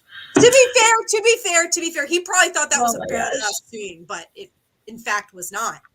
I guess to tie it back into revision process. Sometimes what you think is cool is not cool. Sometimes it's not cool. Yeah. And that's something you have to learn in the revision process for sure. For sure. Sometimes you try too hard. But yeah, I it came up to me recently because I was like looking at different articles about like where literature is right now, because I wanted to know in terms of like era, if we thought like, are we still in the same era, or like what might be coming next, kind of thing. And according to a couple of different sites, like we're still in like the contemporary era is what it's called. And or some said postmodernist, but I think that tends more for art than for writing. But I don't know. I was just like, I really want change. I don't really like where literature is going right now. Yeah. And I want something to change. And I want to be a part of it. But I don't know to what extent. You know what I mean? Like, I want to know what it would be called before I commit to it. Yeah, I don't know, because what was I only know really older stuff. Like, I'm more well versed in like Restoration time period in England. Like, I took multiple classes in that because my favorite teacher specialized in it. So a lot of my classes were Restoration period. But what was the era right before the one we're in right now? Do you know which one era that was? Modernist. So it was modernist. We're in the contemporary period, and the contemporary period apparently started in 1945. So it's going on about 67 years. And before that was modernist, which started in the beginning of the 20th century. Then Victorian with the 19th century. And before that, you know, I can look this up again. I don't remember all of them, but I wonder, because I kind of wonder if you're looking at trends of things. I'm just trying to get a sense in my head of where we're going. Because I would imagine that one of the major things that created the modernist was technology and how the world was rapidly changing its industries and how it saw things like work, for example, just labor and work. That definition had to alter because a lot of people were working in factories now instead of farms. So you have a massive shift in how people see labor, which in turn means they shift how they see everyday life and each other.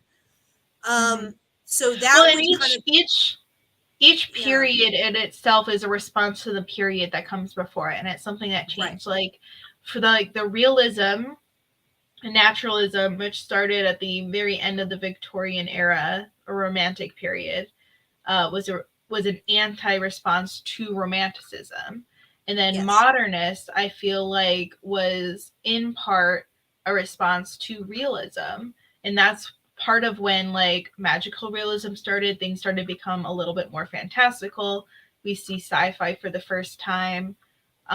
We're starting to see genres, whereas beforehand there weren't really any particular genres. Like there was like mystery and there was stuff, but everything was realistic. And so now we're starting to have some non-realistic things that aren't, and that goes hand in hand with technology. I think without technology we probably wouldn't have seen all these developments in genre.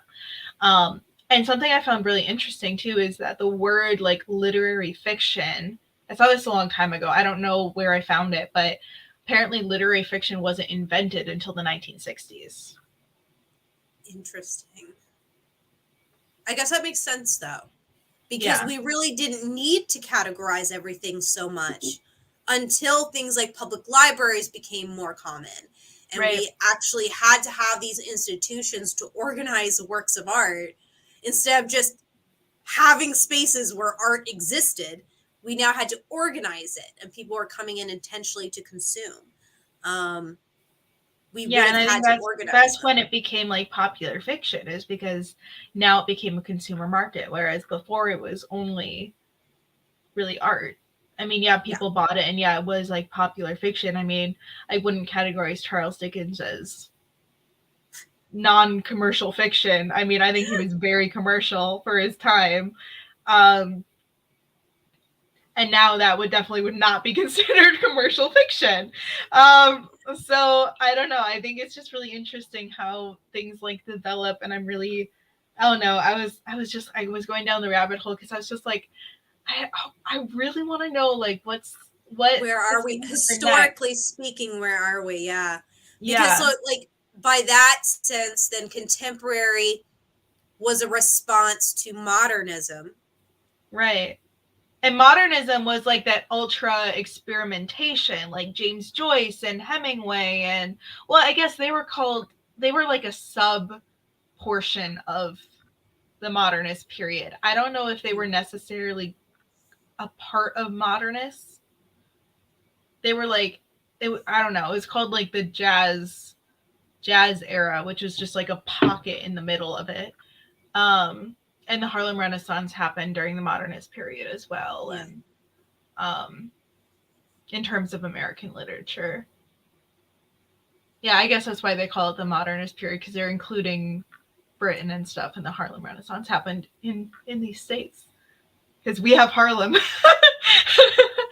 What um, what would you like if you had to boil down um this era, contemporary? What would you boil down the vibe of contemporary era to if you had to boil it down? be really interesting. I mean, the one of the articles that I saw when I was looking this up, and this is kind of why I was thinking about Stephen King, is because Stephen King was listed as one of the great contemporary writers. Along with though Sylvia Plath and Maya Angelou and some other person. Oh, the J.L. Salinger, Catcher in the I Rye. think I know who you're talking about. Yeah. Yeah. But they only listed 4, so I'm sure there's like a bunch more or whatever. But I never pictured Stephen King to be in the same category as like Sylvia Plath, Maya Angelou, who seem to have like very like strong political stances in their writing. I guess not as much Sylvia Plath, but very avant-garde writing, and not Yeah. so much. I always pictured Sylvia Plath still in with the modernist, not with contemporary. Personally, but I guess because she's past that era, I guess she belongs in the contemporary. But anyways, Maybe Stephen King is put there because even though a lot of his stuff is classified as horror, a lot of his themes are using horror to talk about specific things in our world that are political in nature. So that might be it. I think some of the ways in which he does it is not great, but that is one of the things he does do. Like It, for example, which I think is atrocious. If you're looking at it in terms of what it's trying to do, its entire message is how children are kind of expected to be able to handle things like adults, which is a major problem. And it's got a lot of like little political things on how we raise kids and also how adults function in the world. And so it's trying to make a political statement kind of about that in a way. Like it's a bit of, I mean, some people might say that's not political, but it kind of is, because it's addressing education and how children function in our world, in our society, which does right, boil down to how policies are. So in a way, like everything, to a certain extent, everything is political, unfortunately. right, So, yeah, that's like, true. think about it. So maybe that's why he was put with those other ones, maybe. Yeah, If I I had to think it guess. does. Like, I think a lot of contemporary, I think, does respond to our environment and our world more than it used to. Yeah. Um, I think like with modernists, a lot of what they were responding to was war and specifics because we had World War I and World War II during that era. And I think since then, I mean, we've had wars in this era as well, but I feel like it is just done in a more streamlined way. I think because Hemingway changed the way that prose was written, and so then there was this change of being more like straight lined and less floof than there was, shorter sentences, more genres. Um, But yeah, I don't know. I think it's like an interesting question, and I want to continue to do more research on it because I'm definitely interested in what defines like the current era we're in and predicting about like where we might be heading in terms of I literature. think you're right in that we're due for a change. It feels like we are. And Mm-hmm. especially considering like if we are in a space in our human history where more and more our environment is affecting what era we are in literature, which I think is very much true, Mm-hmm. then considering the last couple years we've just survived and considering what we're into right now, I don't want to bring up a ton of like world news here. It's very sad. It's very scary. I don't Yeah. want to scare anybody. This is really not the space for that. But we are a generation that's surviving things that hasn't been seen since World Wars, essentially, where we're like Yeah. in that space, and scientists are already like doing studies on the human mind and already seeing permanent alterations in our psyche Mm-hmm. of people today and how they're thinking. Our thinking as a society has already shifted entirely. So I can't imagine that that wouldn't affect our writing. I'm sure it Right. is. So I'm wondering if we're in a new era right now, but we're at the beginning stage of it. So no one can say we are yet because we're not far enough in for people to realize a new era has begun. Yeah. I'm wondering because I can't imagine that very many books that are going to be coming out over the next 5, 6 years, because you have to think about, like, again, it takes years to write a book. So I'm Right. thinking minimum 5 years from now, maybe 10 years from now, we're going to start seeing the real effects of what all of this has done to literature. Yeah. No, Because I can't definitely. I imagine it agree. wouldn't affect it. Like, it's got to have affected it, man. Yeah. Oh I no, mean, for just sure. how we I interact. feel like it's time, and that's why I was kind of like I want to research this more because I feel like 67 years, I don't know. Like some of the eras at least like closer in history. Like think way back when like Middle Ages, those eras spanned like hundreds of years to maybe a couple hundred years, and then each new era becomes like shorter and shorter as we evolve with technology and culture and all this other stuff, um until eventually like the modernist era itself was literally 1910 to 1945. Like realism was 1870 to 1910, romantic was 1830 to 1870.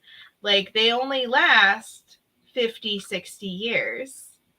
So we're right up against that We're right up edge. against, yeah, yeah, so Getting ready we're for due for change. something. Yeah, I would have no doubt, man. That would totally make sense. Oh, hi, the Avenger. Okay, I haven't written in 3 weeks. I tell myself it's due to work.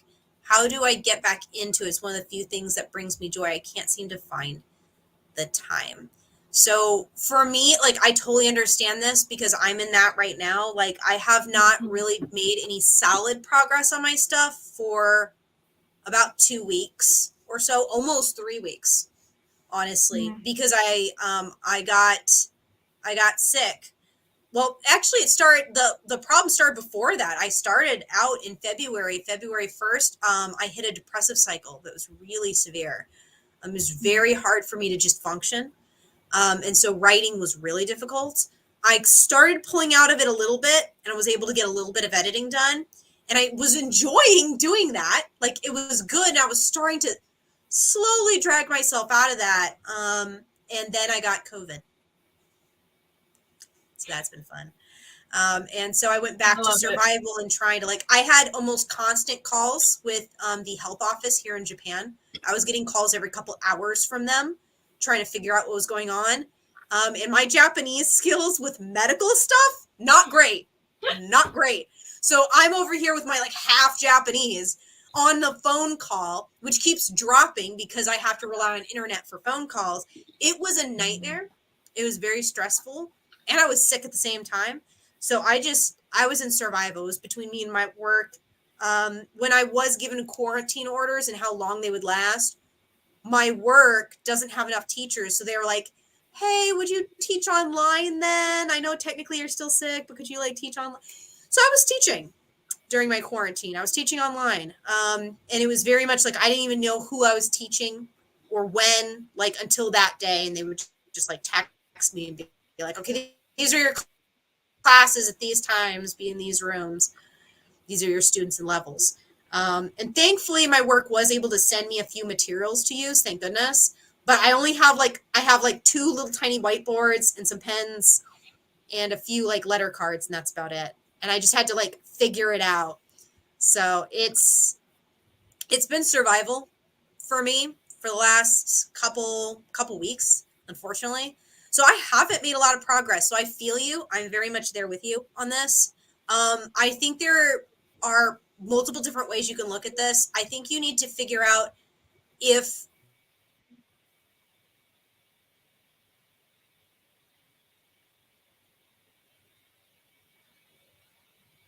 Oh, I think you froze a bit, Corey. You're frozen. there we go. I think we're back. The There you are. internet place is having a little bit of a struggle. Sorry about that. But like two of the things that I think about is, are you in a depressive cycle? Like for me, I hit depression. My depression usually is attached to burnout. So I had a major burnout because I pressed myself really hard in January, and I also had a lot of OT. So I really pushed myself really hard. And so when February hit, I had a dive where I was just overexhausted. And that led to a depressive cycle because a lot of times burnout triggers depressive for me because I'll have the Yeah. burnout, I'll not be able to complete as much as I want. And then I hate myself for not completing as much as I want. And then I create a hate cycle where I just keep cycling. I hate that I haven't gotten work done, but because I hate myself, I can't bring myself to get work done. And I hate the fact that I haven't got, and it's vicious, and getting out of it's really hard.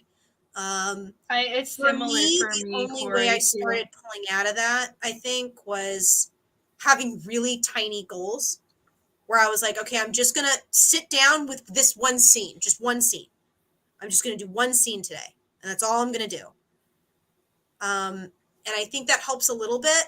But I will say, like, getting into the flow, like I said at the beginning of my stream, I have not found a flow for my revision work yet. I haven't found that flow stream, haven't clicked into it. To be fair, I haven't had much of a chance to get into it, but like it is hard. So that's like the first thing I can think of. Are you in burnout? Are you in a depressive cycle? And if you are, I would say just be as gentle with yourself as you need to be, including like not doing the project and just resting. Like, what inspires you? What makes you excited to write?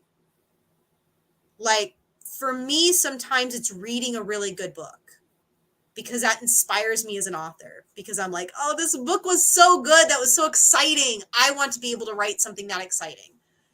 And that kind of like inspires me and kind of fuels me a little bit. I get fueled by other creativity. Sometimes also like watching other author tubers that I really like and watching them get really into their project, like Haley and like a couple other people. Julian's another good one. Like watching some of these other artists talk about their craft and how much they love it, that can also be very inspiring. So like surrounding yourself with art that you enjoy, sometimes that can help.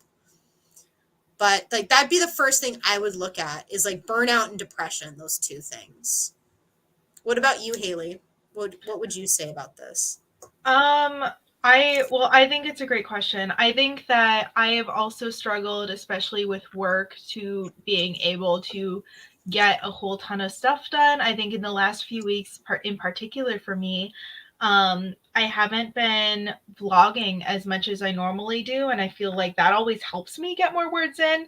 Um, and for me, it's not just working full time, but I'm also applying for grad school right now. So that's made it incredibly difficult to find the time to get a lot of work done. And honestly, most of the work that I've done in my book has just been rewriting and some revision stuff, editing. Not any major writing stuff, though I did have a midnight stroke of inspiration the other day and started a short story. Um, yeah, it's about like finding the odd bits of time. I've been doing the working writer writing streams on my channel 3 days a week, just for about an hour or two. And that has really helped me devote a specific time to writing.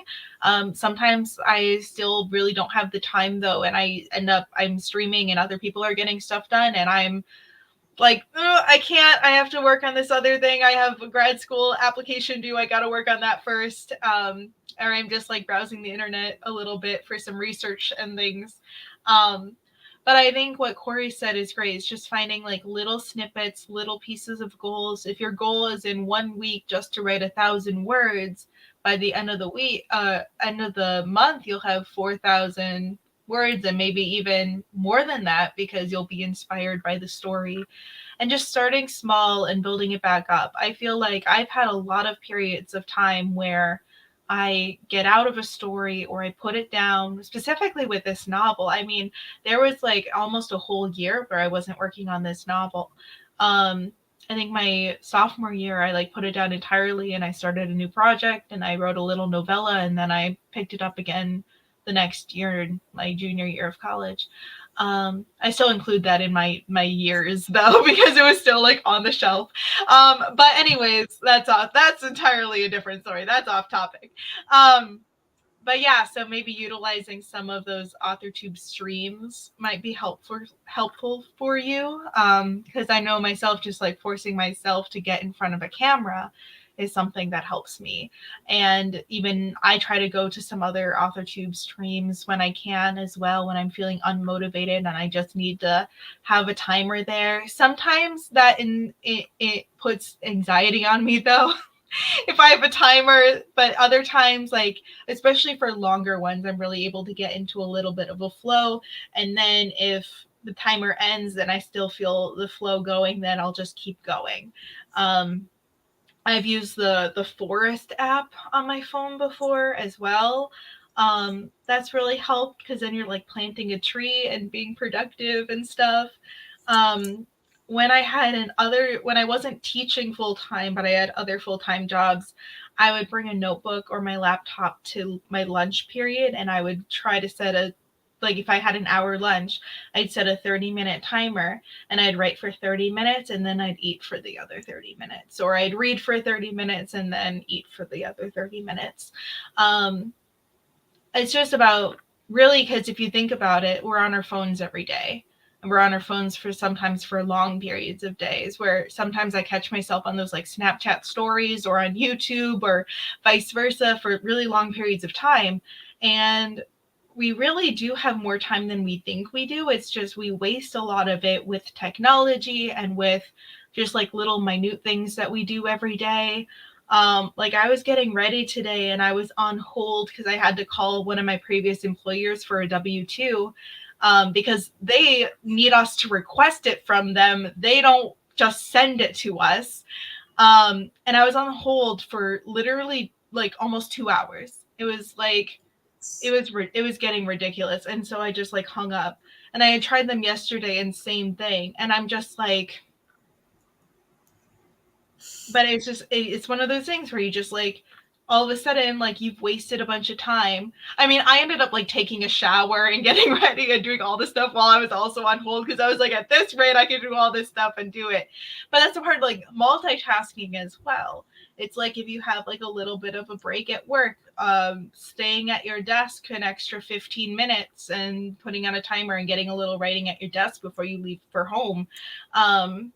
Like you hear about writers who like get up extra early before work and are up at 4 a.m. and write for 2 hours before going to work or the gym or whatever they do.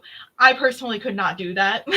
I struggle enough as it is just to get to my working writer streams, if I'm being honest with myself. But I'm also not a morning person, and because I work in school, I have to go to bed like fairly early. Like I said, I had that bout of inspiration at like midnight the other day, and I was like, you know, if I didn't work in a school, I could have more moments like this. But you know, it's you take what you can get kind of thing. When I was a regular sub, I would take my computer and sometimes write during class if I was just doing aid stuff, or if I wasn't really needed. I just needed to have Zoom up for the teacher if she was quarantined, or um, if I had like two prep periods. Get into education. There you go. Start subbing. And you'll have prep periods where you won't have to do anything and you can write during your prep periods. I can't now as a long term because I'm actually a full-time teacher now. That's the thing. Once you become like full-time, when you are the teacher, then all of the tasks, including all the admin tasks, all the papers, report cards. I got to do report cards next month, and I get to be evaluated. So that's super fun. So that's for me tomorrow. Unfortunately. Fun.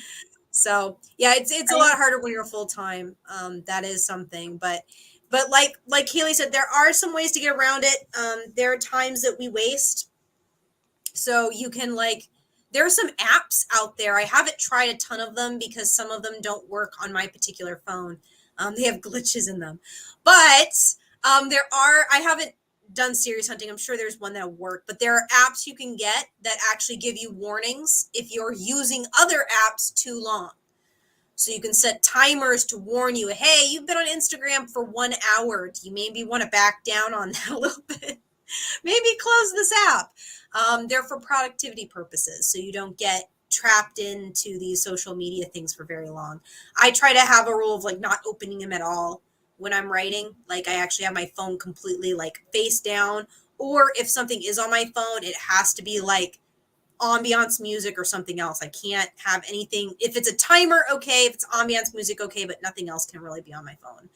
I've actually also turned it off entirely. If I start getting messages too much and I can't seem to turn that off, I'll just turn the whole phone off.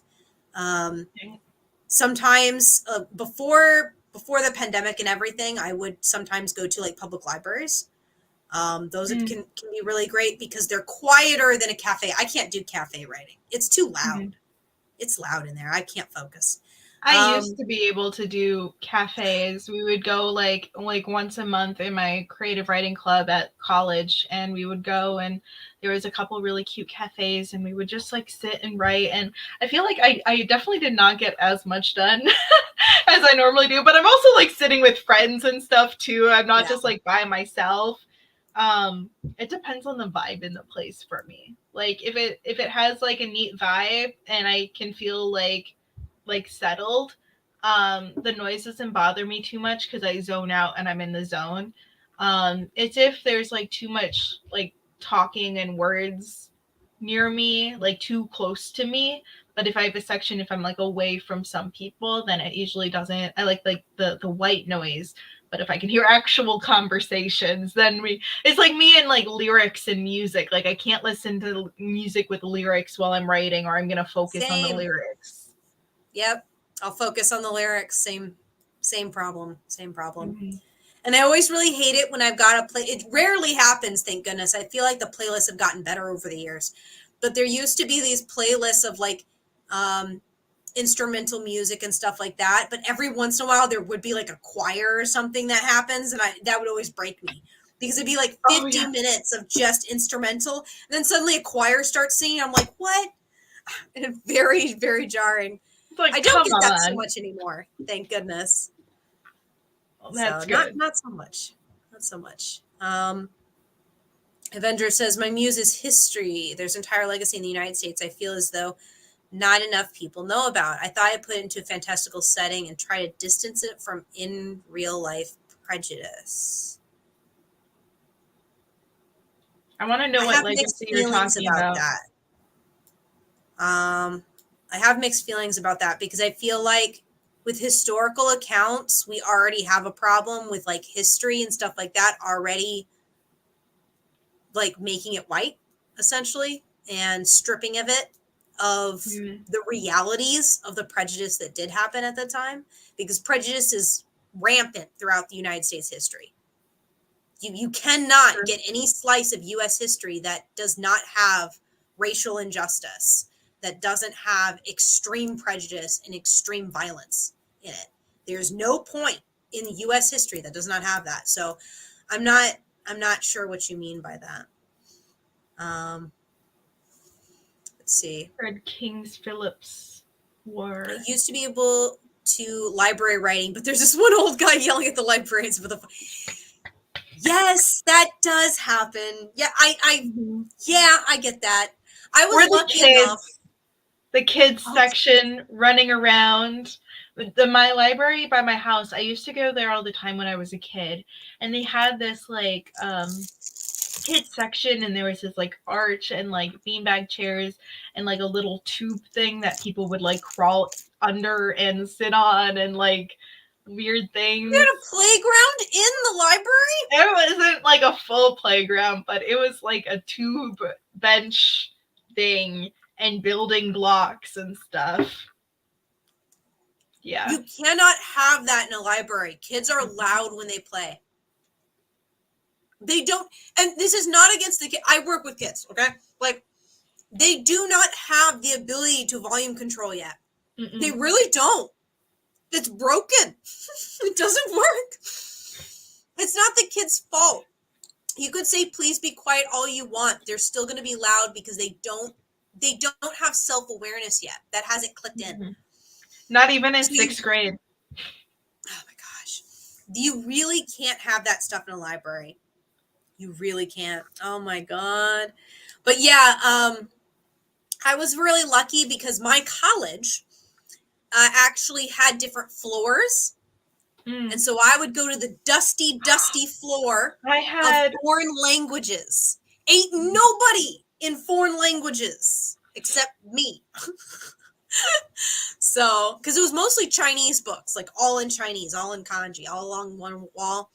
And we had a few Japanese books, but mostly it was Chinese books. And the only people that were there were the foreign language students, and they were studying. Like their lives depended on it because it did. If you were doing foreign languages at my college, there's a harsh degree, man. Oh my gosh, I can imagine. I went up to the 4th floor of my library when I would write, and there was like this little niche that had like windows like facing out, and so you can like look over some of the roads and other campus buildings and stuff. And they had really comfy chairs and like a couple tables and some of those sad lights. And you would just sit in like a big comfy armchair, and it was a quiet area. Like you were not allowed to talk or else you would get yelled at. So that area was like always quiet, though sometimes I had friends come up and like whisper to me, or other people came and they were like whispering or listening to videos and stuff, and then it got annoying. But like it was good when it was undiscovered, and I'm usually there by myself, and then by the time I was a senior, like more people would show up. And they were all really quiet, though. I don't remember. There was history sections, and honestly, probably foreign language was up there too. I don't remember what else was. Them the quiet sections, man. No one's in foreign languages. You go to foreign language if you want quiet study time in a library. That's the best. That's the best sector. I'm telling you. Foreign language and if they have a floor that's like geology books, oh yeah, no one is in the geology section. No one goes over there. That one's like the grave over in geology. Avenger said, I get what you're saying about whitewashing history. I kind of just don't want to come across as insensitive by having bigoted characters. But that was history. And I think it's more insensitive to try to erase that than to bluntly acknowledge it. I think the difference is not everyone was bigoted. And this is something a lot of people do not understand, because it's something that we want to erase out of our history, because people want to excuse it as, oh, it was another time. It wasn't. Just because something was legally permissible did not mean that everyone thought that was actually right and correct. There were groups of people that knew it was wrong. There were people that would get slaves in underground tunnels and get them out. There were people that would hide individuals who were hiding because they were being hunted, essentially, like animals. There were people that would care for others and watch over them. That is a very real part of history. But if we acknowledge that there were people doing that, we have to acknowledge that the majority of people were, in fact, intentionally being racist and intentionally doing the wrong thing. We have to admit that as a society. And I think it's better to admit the reality that it benefited people to be racist. It benefited them directly to do it. So that's why they did it. It wasn't that they just didn't know. They knew. They knew. There is no way they did not know. They were aware and did it intentionally. There is no question in my mind that they knew better. Because when you talk to people, especially older people who are old enough to remember segregation, stuff like that, if you talk to them enough, it comes out. They knew what they were doing. And there's a reason why there's a push. And Haley, you know about this because of all those laws that are being passed right now, trying to keep proper. I can't remember what the phrase is in English, but it's a curriculum that it is very blunt about racial history. Like it has pictures and stuff like that. Oh, critical race theory. That's it. That was the term. I couldn't remember the term in America. It's hilarious because it doesn't exist. It's the thing is, like, one of the major things was, I think there are some pictures that are going online describing what critical race theory is and educating people about what that term even means and showing pictures and stuff like that of a lot of like the protests against Black children, getting into universities and stuff like that. And the feedback's been really interesting because there was one girl who she was like in tears because she was trying to talk to her grandmother about the law, and she's like, she wants to be able to learn this stuff. She's like, Grandma, why are you so against it? It's because her grandma was one of the protesters throwing rocks at that child. And she's in the picture. That's why. So these people knew. If these people do not want their pictures shown, they know what they did. Kind of like the people with the at the insurrection. Yeah. Except they were taking pictures. Yeah, here's the thing. People are stupid, but they're not that stupid. That's a level of stupid that doesn't make any sense. Like, people, there is a form of wrong that people are aware that they're doing. But they intentionally ignore that feeling inside themselves that this is wrong because they're benefiting from the situation. So then they'll create lies to make them feel better about doing the bad thing. That's why you had things like churches that would teach that Black people were like the cursed children of Cain. And that, that's why they're like, God doesn't love them as much. And that's why we have to keep them as slaves. Like, they actually use that in churches in the United States to justify slavery. Oh, it's the same thing with like the Nazis and the Jews. Yeah, they knew what they were doing was wrong. We always needed a scapegoat for something. Yes, exactly. Yeah, exactly. It was, people knew it was wrong, and they would intentionally try to find excuses to justify their hatred because they were benefiting from that hatred. So I think, like... Well, and you think about the rise in hatred towards people of Asian nationality or descent with COVID, because COVID was discovered first in China. Yeah. And then, of course, like in the United States, it just went to anyone who looks Asian. Because why the fuck not? Like, even at my college, there was, before COVID was even a thing, I saw, because we had a small group of, like, really just, like, batshit crazy people. Even though my university was usually, like, fairly, mostly liberal, to be blunt. It's part of the reason I chose to go there. But, yeah, I don't know. It's just... Yeah. It was just crazy. I But just yeah, think like memes and stuff that were really oh racist. God, the memes.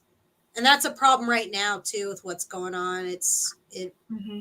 And that's kind of the thing. I like pulling out of all of this discussion of like racial injustices and things like that. Mm-hmm. I think it's really important that first off, if you do anything historically and you do like anything of race comes up, which it probably will, you need sensitivity readers who fixate on that. Ideally, professional editors that can also do a professional level sensitivity edit. But if you, for whatever reason, can't locate someone like that, at the very least, you need to try to find beta readers that are of the groups that are in your book. It needs to be checked, and it needs to be historically checked as well. I stay away from historical stuff for those reasons. It's a lot. It's a lot of work. I don't think it's impossible to do, but do need to be pretty careful about that kind of thing. And I think can't make up their mind if they want to come in or out. Oh, Same thing man. with cats. I'll just leave my door a little bit open. Just in case they change their mind. Right. Yeah. So I think at the end of the day, I would try to be as realistic as possible. And that does mean facing the very unpleasant reality of those times head on. I think it's better to do that than to try to skirt around the issue or try to change it, because it's safer to change it. Because, I mean, think about it this way. If someone were like to take a really bad memory of yours that was traumatic, you know, that something really horrible happened to you, where one kid in the playground was beating the life out of you and got away with it. He got away scot-free, no punishment to him. And you never got justice. And then years later, someone writes a biography of you and they completely change that scene. They alter it entirely because they don't want to upset you by reminding you of you being beat up. But for me, if I was beat up and didn't get justice, I wouldn't appreciate someone erasing that part of my history. Like, as painful as it is for my story to be told that I didn't get justice, I would rather have people be blunt and honest with the fact that I wasn't given justice than to just glaze over the whole thing and pretend it didn't happen. You know?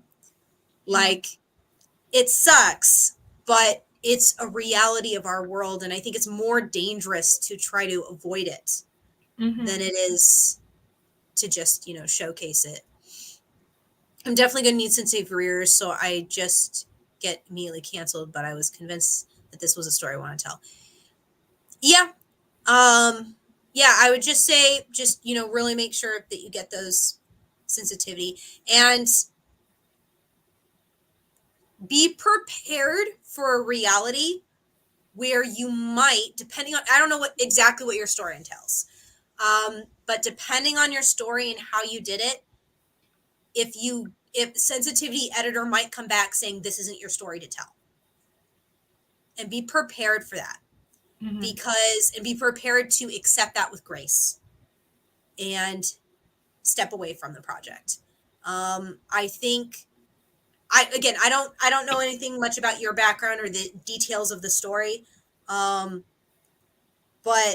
for me as a white writer, for example, if I were to write a book and the main character was Black and race and history and was so ingrained into the story that it was all about that, and I gave it to a sensitivity editor and they came back and they were like, as a white writer, I just feel really uncomfortable with you telling this story. I would need to take that with grace and be like, you're right. This is not my story to be telling. Because I am part of a majority that, realistically speaking, can never completely understand what this other group is dealing with. And that doesn't mean I give up and never have characters who are Black. It just means that if I'm told by the Black community that, hey, this is not your story to be telling, then I need to just accept that and step all the way back. Because I don't have a right to speak over them. I guess what I'm saying is like, if they say back down, you need to be prepared to back down, and reevaluate your story and see if maybe there's a different story you're supposed to be telling. That's not quite the same thing. Like there might be something different you're supposed to be doing. So just, I guess it depends too on what perspective you're taking this from. Because Yeah. if you're doing, I guess up here, King Philip's War, like if your protagonist is a white person that's noticing this injustice against the Native Americans and saying this or tries to help them, I mean, that's an entirely different story than if you're taking it from the point of view of a Native American. And I'm speaking of that as someone who, I'm not Native, but I'm Jewish, and I grew up going to Native American camps because we live by a reservation and my stepmom worked for their arts program. So I grew up going to their camps and know a bit about Native culture. And they are very secretive about their culture, to the extent where I mean they're open about it, but I don't know, and it depends on which tribe it is. Some are more private than others. The one that I am nearby is Oneida, and they're at a point where they are more open, but mostly because they're kind of at this point where their language is almost extinct, and they're trying to revitalize it in the ways that they can. Because their elders are the ones who really know it, and some of the younger ones know it, but it's very finite. Like it's basically almost extinct here, which is really, really sad. But besides the point, I think researching and maybe trying to reach out to some tribes who might have some stories from that era, because I'm sure that those stories from King Philip, if the tribe wasn't wiped out entirely, because I know some of them were, but reaching out to some tribal leaders and seeing if you can't get their perspective on the war and what happened, and if there was any survivors that passed on their stories, etc., just to have a more well-rounded, because I think the more that you understand the culture yourself, especially because they saw you said you're a white guy. Oh yeah, might publish under. I'm uncomfortable with that. First Take off, ownership.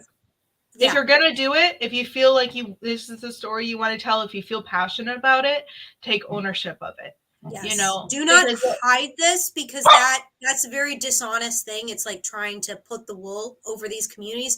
These communities have been devastated enough. Please don't do that. I'm so dead serious. Don't do that. I'm going to be mean here, but that is inappropriate, to be perfectly honest with you. Girl, you're being inappropriate. You cannot be dodging responsibility. Our group is the group that harmed them. You do not get to dodge responsibility for that. Take full ownership of what you're doing in this circumstance. And that includes if someone calls you on something, you need to be able to take it. I'm dead serious. Protagonist is well-meaning, ignorant dude who's supposed to grow over it. Yeah, this is part of the problem. Minority groups are not there for you to become a better person. I know that is something a lot of people don't want to hear, but they do not exist for your story to become a better person. Me coming to Japan and Japanese people don't exist for my personal development as an individual. That's inappropriate.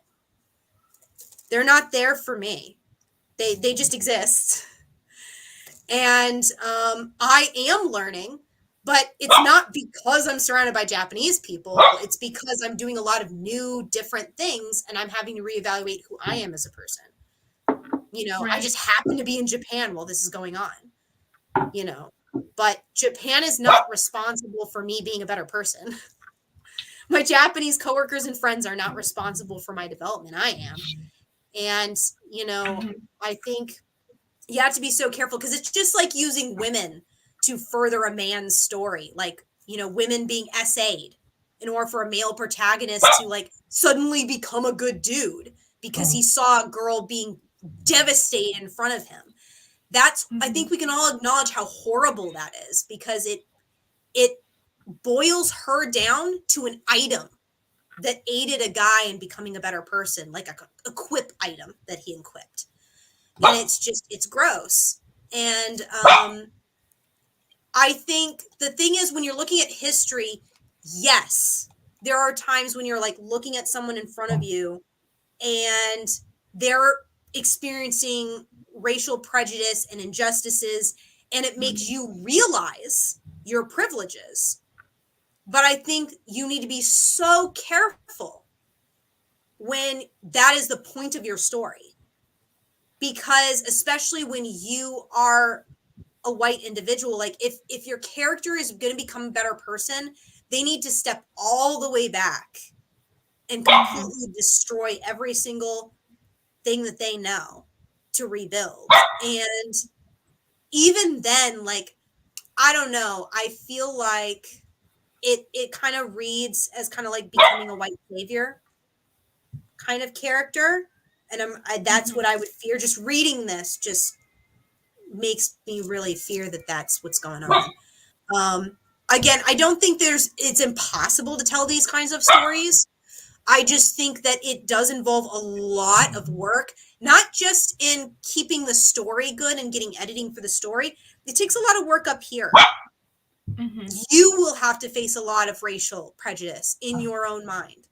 You will have to, I would say, just start following tons of content creators that are not white and just listen to them talk about literally anything. Just surround yourself with non-white content creators. Read books that are not from white authors. Don't read anything from a white author. Don't watch anything. That includes me. Like, jolt me from your subscription if that's what it takes. Just fill your feed with the voices of the people that you want to do right by. Because chances are your ideology for your book is going to shift if you listen to them long enough. Because to be perfectly honest, a lot of people who aren't white are not interested in these stories at all. These, like, that's like saying, like going back to my analogy of me being beat up on a playground by somebody and there being no justice. That'd be like if the bully then wanted to write a book about how he realized he shouldn't have beaten me up. Do I want to read that? Do I want to read a book about, from the bully's perspective, about, yeah, I beat her dead, but then I thought maybe I shouldn't be doing this? I don't want to read about that. I don't want to know. If you became a better person after beating me up, good. I'm glad you're not beating up other people. Doesn't really help my situation any. I'm still beat to a bloody pulp in the hospital. Like, good for you, I guess. You know, it's very, you have to think, like, who's this book for? You know? Yeah, for sure. I guess, sorry to rant. I think I became a little bit mean here. I didn't mean to be mean, but this is one of those things that, like, it kind of gets my goat a little bit, obviously. Well, I think there's such a problem here too, because of course this is coming from a really good place of like wanting to show representation and wanting to shine light on issues. But the thing is that, and a lot of, and I feel bad saying this, but a lot of these, why it's so hard for these types of content is that, of course, we want to shine light on issues, right? If we see something that's wrong, we want to do something to help it, especially because as people who are white, we are responsible for a lot of these hardships that many groups of people have faced. And I put myself in that boat too. And even though, like, I come from a slightly different place where being Jewish, I have felt anti-Semitism myself, and so I'm kind of like this fine line where I'm white presenting and I have a lot of white privilege, but at the same time, as soon as somebody finds out I'm Jewish, then it becomes a different story. And a lot of people of mixed races have very similar issue to that, especially if they're white presenting. But because I'll still click the white box even though on a very technical line, Jews are very technically not white, because otherwise they wouldn't have been persecuted the way that we were. But I mean, that's another issue. But it's very similar to that of natives in that we have a very strict culture, and we are not fond of outsiders talking about that said culture. Like if a Gentile wrote a book about Jews, the Jewish community would not be happy with that person, because they don't understand. And that's why the majority of books about Jews or about the Holocaust are written by Jewish people. Some are not. I don't know how well received they are. I'd imagine at some point somebody did. I can't imagine that going over well by any means. And it's very similar with Black protagonists or Native protagonists or folks of that nature.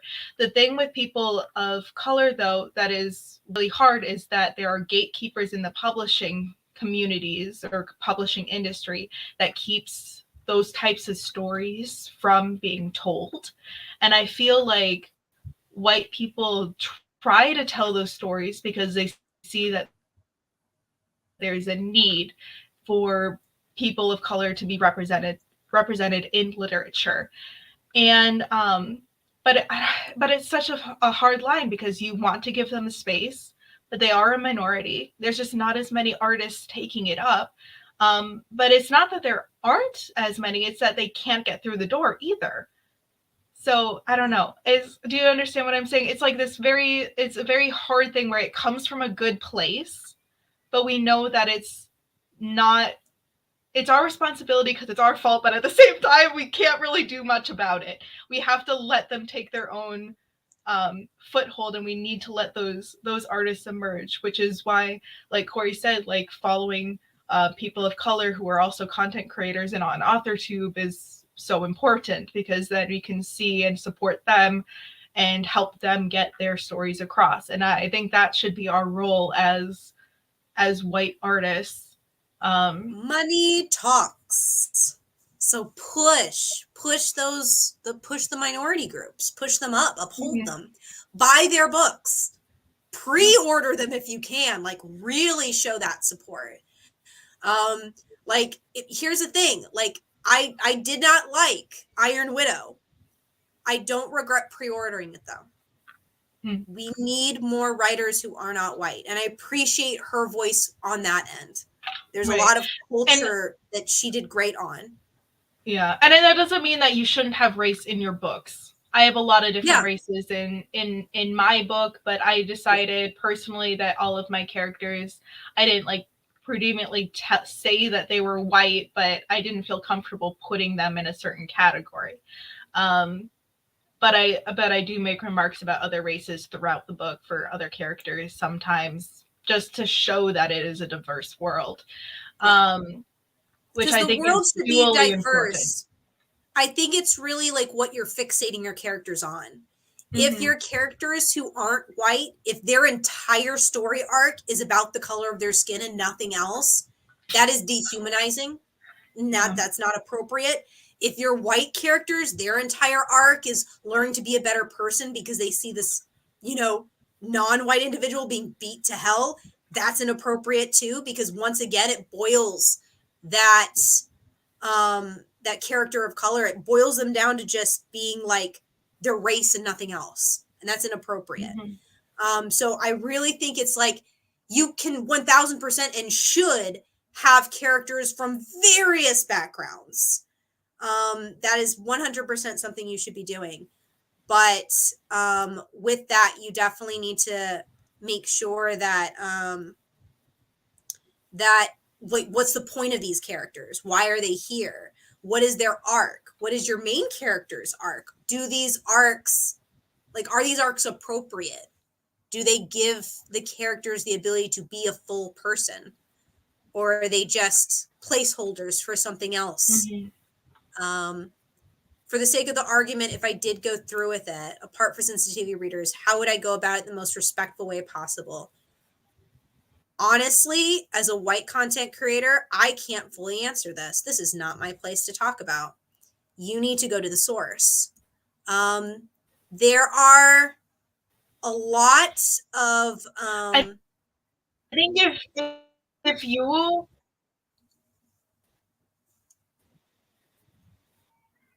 Corey, you're frozen again. Sorry. You're coming what back. I can see here Kind of, sort of. on my internet end. I'll talk now if you I can hope hear I'm me. coming back here. I can hear you. Yeah.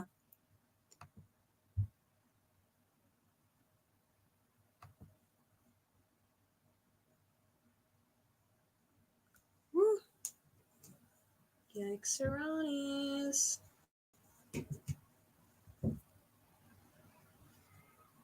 I think if you are keeping it in a fantasy world,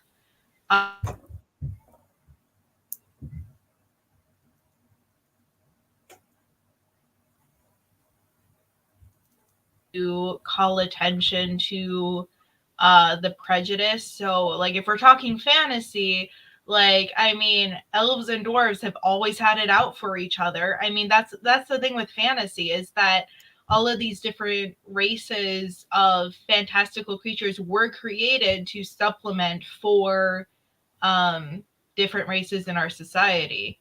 You know, like, elves and dwarves are fighting. Elves and Our vampires and werewolves is a great example. They're natural enemies, and they're prejudiced against the other. And there can be black vampires and white vampires. So I don't know. I feel like that helps. I guess it depends on like how much of the history you're mirroring. If it's a completely fantastical world and you're just having two groups that are warring or hating on each other, trying to eliminate the other and going and wanting to genocide the other.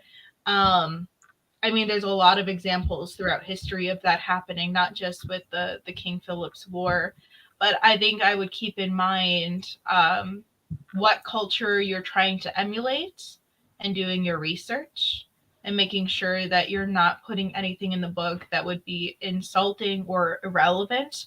Because I think a lot of cultures are very just sensitive to their own histories. And so you can take inspiration from history, but maybe being respectful is taking that inspiration from what happened and saying, okay, this was wrong. Let's figure out how to make a story that highlights that and doesn't I don't know what the word is I'm trying to go for, but that doesn't I can't think of the word that I was looking for. That doesn't like over exaggerate it or overdo it, like the whole ignorant dude thing. I get rid of that idea. Just scratch it. I think it's overdone anyways. And we don't need another story about that. I don't think. Because I think a lot of stories have that storyline already. And I think if you want to stand out, I would focus on the cultures and forming two very different cultures, have them be civilized. Because I think if you could have like two protagonists or two people from two different perspectives, one in this culture, one in that culture, they're both extremely civilized. They're both doing all these things that they want to do, I guess, but they have this prejudice against the other, thinking that they're the ones that are uncivilized, that they're the barbarians, that they're all this and that and the next thing. And us as readers then could read that and be like, well, that's not true. And we're the ones who deal with the prejudice, not the characters themselves. You know, we have that revelation through the actions of these two different cultures. So we're the ignorant dude. The reader is the ignorant dude, not one of your characters. Maybe. I don't know. That's just something that I thought about. It's a tricky one. Like, I don't know. Like, I think the best thing you can do is really make sure you are attached to, like, kind of plugged into those communities. Like I said, surround yourself with those communities that you're representing. Surround yourself with their content. Really boost their content creators.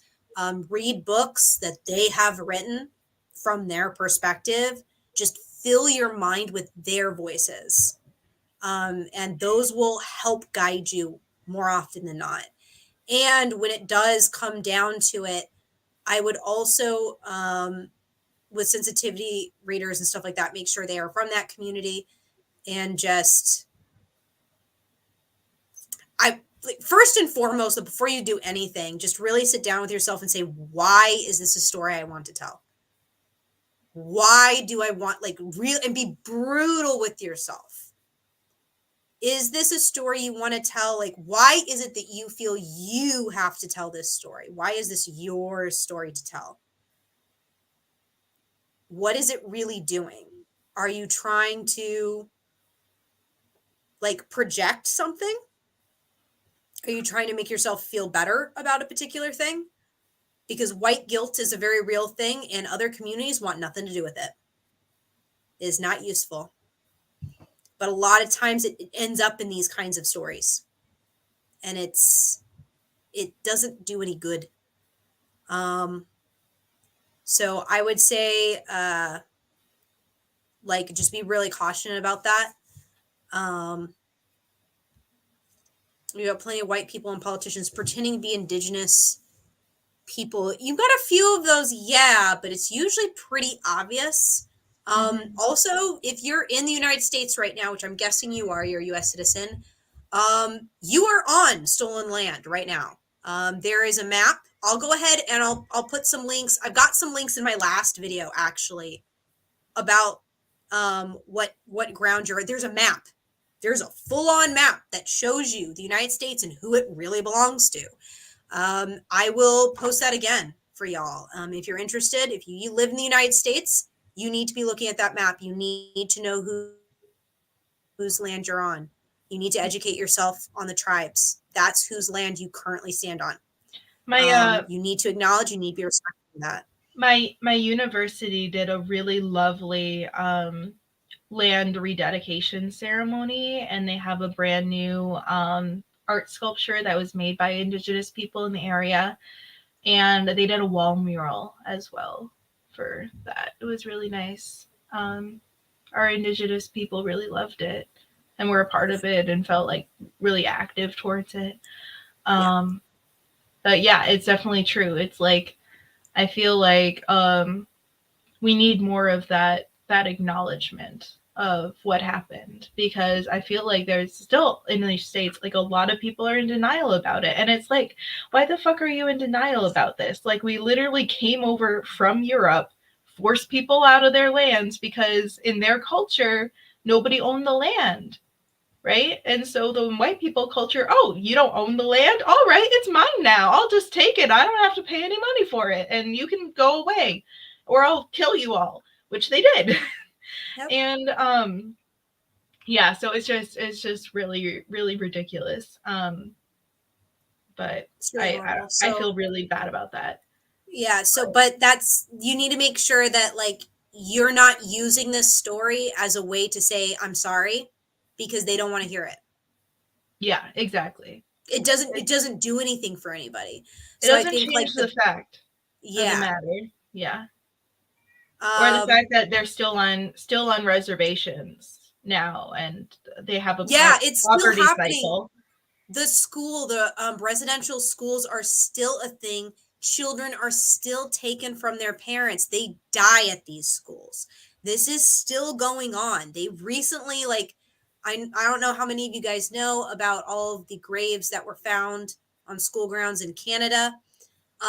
But there are tons of petitions going around trying to get investigations in the schools in the US, because we have so many of them. And children just go missing. I don't think people it's still happening right now. This is current. This is not something that way back in the day. No. This is current history. We are still doing this. And during the pandemic, medical supplies were not getting to reservations, not in my state. Mm-mm. I know, because I was trying to help my tribes in my state, because they were not getting medical supplies or food. They were cut off. So like this is a current real world problem. And so yeah, you need to think about why you want to tell these stories. Yeah. And like and this is sad. Here's the thing, like I get you. I do. Because when my first knee-jerk reaction when I learned about the schools is incredible levels of guilt. But that does not do anyone any good. It's not going to help anybody. Me feeling that is not going to do any, like, yes, I should feel, shame that happened, of course, because it's a horrible thing that happened that should never have occurred. But me wallowing in that or producing art from it is not going to help anybody because it makes the situation about me. It frames their pain as something for me to become a better person from. And that's inappropriate.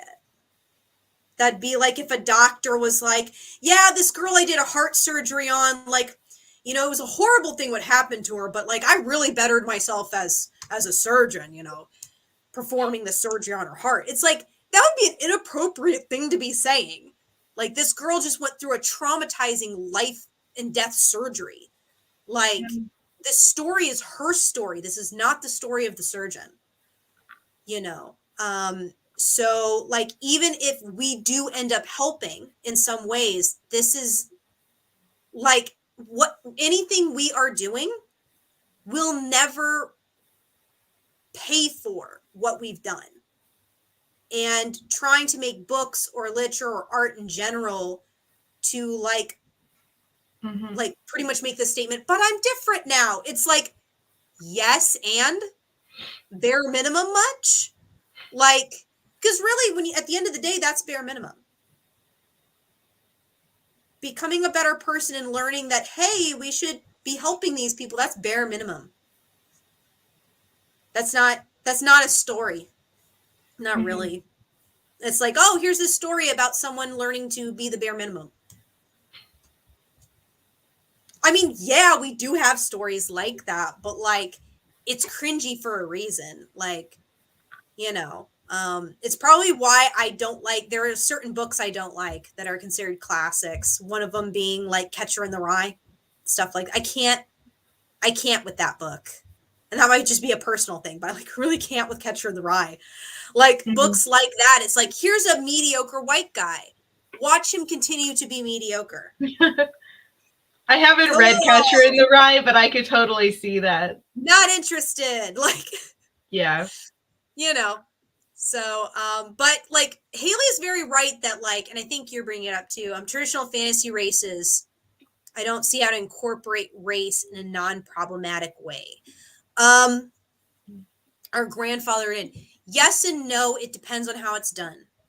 I have seen fantasy where like fantasy races are not a stand-in for a particular group. They're just are their own race now, and they have various different kinds of individuals within their species. So like, let's say I were to create an alien species in my sci-fi, for example, because sci-fi is just as much under this rung as fantasy is. If I create an alien species, which I do, I have a couple alien species in my series. I really think about the fact that these aliens are not all going to agree with each other. They're not going to have the same beliefs. They're not going to have the same views as each other. They're going to have some shared experiences because of how they're raised, and they're going to have differing experiences. Yeah. Pretty much you're thinking like you want to make characters humans, except they may not be human. There may be like, aliens, but you're going to make them human in the fact that they're fully rounded. They have their own opinions of things. They're not a monolith. Monolith is something that everyone agrees they're all like copies of each other. You don't want copies. And I did something in I did something in the last novel that I wrote for, I think it was for 2020 NaNoWriMo, and I haven't touched it or read it since. Because I feel like I'm never gonna do anything with it, I don't think. I feel like it was just one of those stories that I wanted to try.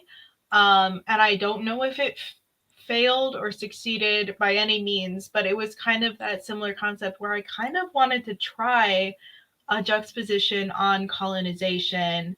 But that didn't really occur to me until I was about halfway through the story, to be honest. Like, it started out with just, she's a human being raised on an alien planet, which could, in theory, be taken as like a white person raised in an indigenous community, and then being treated differently, because that's a part of my experience as well. So I didn't feel like I was taking it too far or anything. But then as it kept going, and then I made her half alien of something else, turned out she wasn't completely human after all. And the humans are the ones invading all these alien planets, because, to be honest, it's way more likely that we're going to invade other places than it's likely that aliens are going to invade our Earth. And just like kind of like tiptoeing on that verge or whatever. And I, even then, like, now that I'm thinking about it and we're in this conversation and stuff, I do think that it was probably too far. I didn't have any like major races or anything like that. But it was just taking the human race as a whole versus like aliens as a whole, kind of thing. So I don't know. I guess I'd have to read it after. It's been almost 2 years now since I wrote it, so I don't. It's just kind of like thinking about the premise of the story now and looking back, and kind of the connotations. This conversation kind of spurred that up a little bit, but yeah. And the thing is, I think, like, especially for like older generations, I think it gets really frustrating for older generations because they don't know why this conversation is happening, and they're like, everyone, like, you're just thinking too much about it, and like you make a big deal out of everything. But I think the reality is we're at a space where we are acknowledging all of the mistakes that we have made throughout human history, and we're seeing the vast levels of pain and suffering it has caused, and we don't want to cause that pain and suffering anymore. So that means we do have to hyper analyze what we're doing. We have to be aware of our actions now and take responsibility for our actions, which is something older generations really aren't used to doing. They're used to doing whatever they want, saying whatever they want, and getting away with it. And we're a generation where we're actually taking a step back and saying, do I need to be saying this? Mm-hmm. Is this something that I need to be doing right now, really? Is it helping somebody? Is it harming somebody? Like, we're actually, being really responsible with our words, which is interesting because technically we were kind of raised to do that. We were told, be careful of your words. Well, we are now. We're just going a little further than you did, Grandma. But yes, we are taking care of our words now. Really close care. But yeah, it is a hard discussion to have, especially with fantasy, because it's hard to see how some of these connections might be made. But it is important for us to like look at that and be careful. And that's why I think all books should have sensitivity editors. Whether you meant to hit on something or not, you should probably have a sensitivity editor at hand, just to make sure that you didn't accidentally just start talking about something that was subconscious that you didn't even realize was coming out in your writing. Because that will happen. Sometimes subconsciously. Well, yeah, and I think that's exactly what happened with my book, with Only Human, was that that's not what I intended, but then after the fact, that's kind of how I thought about it. I was like, oh, this could take in as a colonization type of story, except it's not white people, it's just humans and aliens, but still, I mean, that's why I'm probably not going to do anything with it. But it was still good for me as a person to acknowledge that and to have written a whole thing about it in order to grasp my understanding of it. I think. Yeah. And that's like you're saying, like, people give Germany shit to world wars and the Nazis, but Germany might be the country that's most transparent and open. Exactly.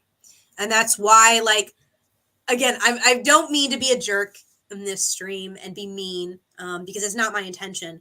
But I'm firm about this for a reason, because I think one of the major problems with America, because I'm American, I'm just in another country right now, but I'm an American citizen. Like, one of the major problems with my country is people aren't firm about this stuff. And it's reached a point where people think that like it's being gatekeepy and that, you know, you're just social justice warring. And it's like, well, no, I'm being firm for a reason, because we have done serious levels of harm, but no one wants to fully acknowledge that. And they think that just saying some nice things here and like showing that they can be a decent person is good enough. And it's like, that's no, you should have been a decent person from the jump. Like we shouldn't be having this conversation right now. Like, well, and I think that's a part of the hardship of our society as well as America, because we were raised as this selfish society. We're raised to think about ourselves and our freedom, whereas other countries are still democratic, but they are much more self-conscious and working towards the betterment of society as a whole, whereas we're very individualistic. We don't want to volunteer. We don't want to do all of these things that other countries are doing, paying for education, free healthcare, which really would not cost the government like anything. And they have trillions and trillions of dollars. Free healthcare for everyone, that's like a penny to them. Yeah. Like it's really just political that they don't want to provide their citizens with any care or take care of their citizens or anything like that. And like you were saying, like with the reservations by you in Arizona, not receiving medical care. And I'm sure the Oneidas here were having trouble with that as well. I haven't talked to any. My stepmom was let go from the tribe when COVID hit. And then they did not let her back, or take her back or whatever. So we kind of avoid the res now. A little bit, but well, she does because she knows everyone and everything going on in there. But yeah, so I don't know if they'd had problems with it, but they've had problems with just like the city that we're in, and lines being drawn. Some of them won the Powerball though. A few like a month or two ago, there is a family that won. So that's positive. Except for the taxes. Oh my God. That's true. But yeah, it's one of those things that like we need to be transparent, but being transparent isn't just saying like, oh, I'm a white person, so I'm bad. It's being transparent about like acknowledging that you need to change. Mm-hmm. That's the hard. It's easy to say my bad. It's easy to say that. It's not easy to invoke change in yourself first, and then being willing to like keep changing, because that's the major pushback for like critical race theory and stuff like that, is that people don't want to acknowledge, oh, that's grandma. Oh, I know that person. That's my great aunt. I visit her all the time. She makes great cookies every Christmas. And they have to now see this person in a different light. This person threw a rock at a child. They have to see the reality of the people they thought they knew. And no one wants to do that. And that's kind of a problem. That's the real problem. One of the school board members was running on the premise that she didn't want critical race theory in schools. And it's like, the thing about critical race theory is that it's not a real theory. It's just the premise that you should be teaching history as it happened and not whitewash it. And the fact that people are so ignorant to like think of it as like, I don't even know what they think it is. It's like, that's not what it is though. Like, it literally is. It's just erasing history. Like all the things, like when I was in high school, we had such a problem with teaching about the Holocaust. And as a Jewish person, it was just very much like what the fuck are you talking about? It didn't happen. Like, my family fucking emigrated from the USSR right beforehand because they knew shit was gonna go down. Like, yep. I had family members who unfortunately had to stay, and we don't know what happened to them.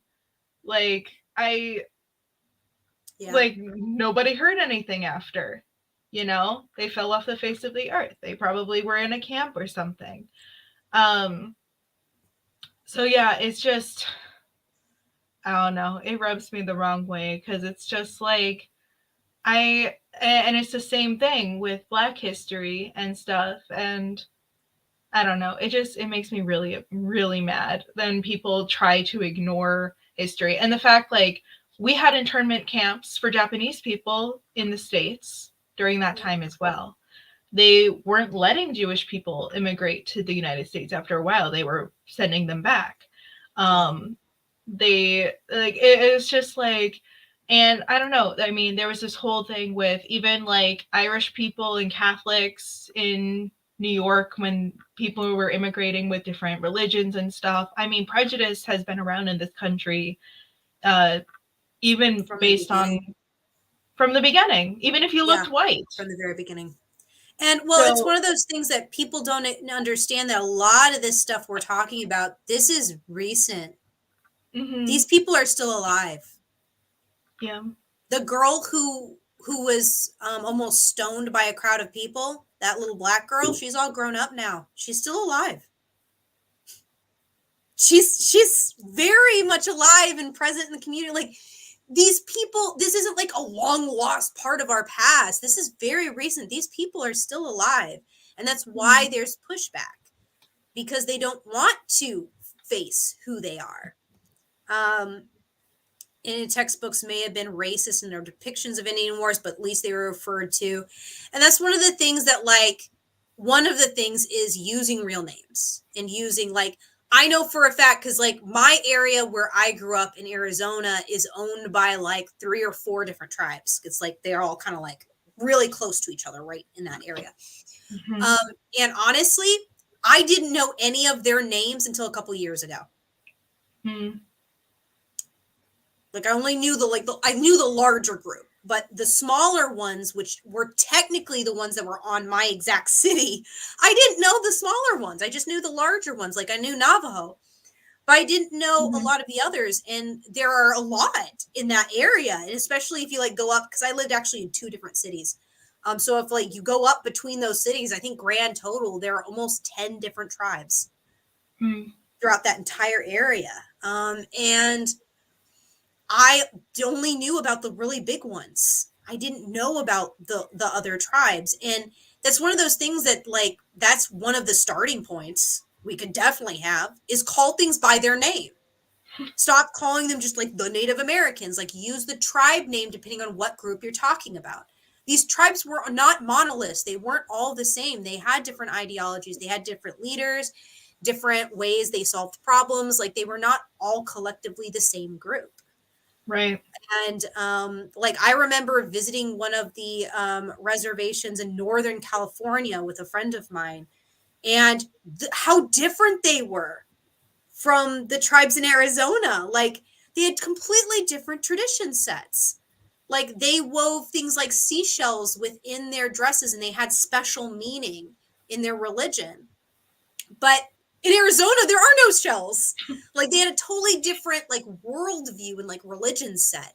And it had some similarities, but they weren't the same because they're totally different tribes.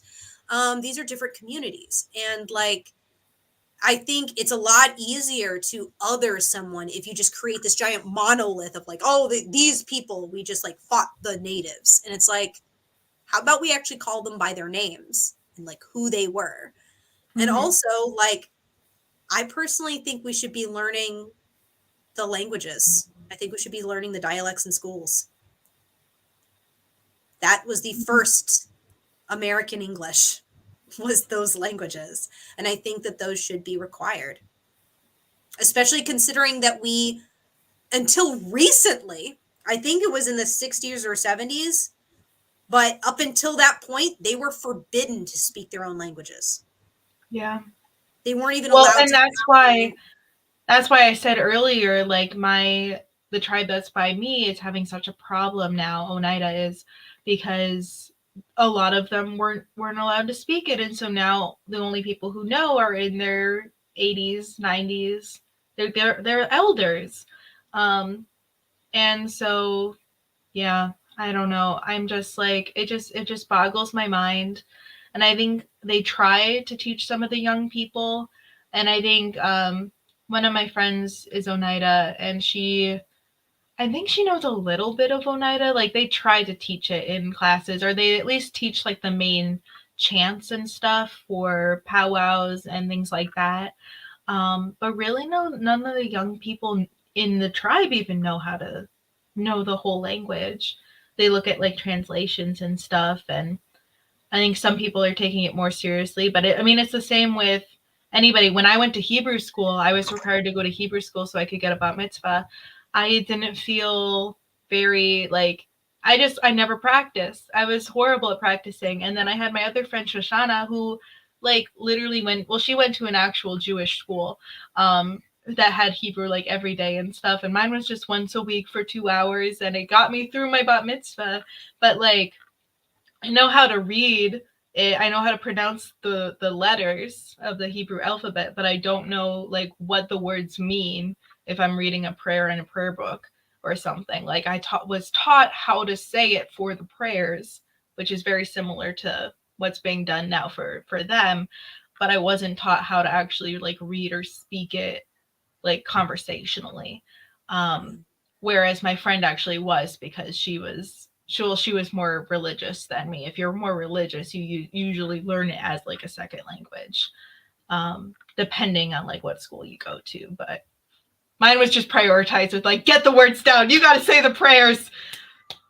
Get it right. I think it's really hard if you can't be immersed in it, and also have like constant practice in the immersion, because I think like I'm in Japan right now, and you'd think that my Japanese is getting better, and some elements of my Japanese have gotten better. Like my listening has gotten a lot better. But when it comes to conversational, because I'm forbidden to speak Japanese in the classroom, I have to speak English all the time in that classroom because I'm the English teacher. I'm not allowed to speak Japanese. I'm not allowed to practice. So I have to practice when I'm not working, which I don't have a lot of time. And so it actually is really hard to get good at this language. And I'm surrounded by it and I struggle. So I can't imagine what it's like for kids who are living in a country that mostly just speaks English. They just don't have very many opportunities to practice. It's very inconsistent. Well, and we have 4 different native schools in my area. We have one for each of the different. So in Oneida, they have different segments of people based on different animals. So we have like a turtle school, bear, wolf, and I think turtle and turtle. I think there's those. Oh, I think I said turtle already. I don't remember what the last one was. Turtle, bear, wolf.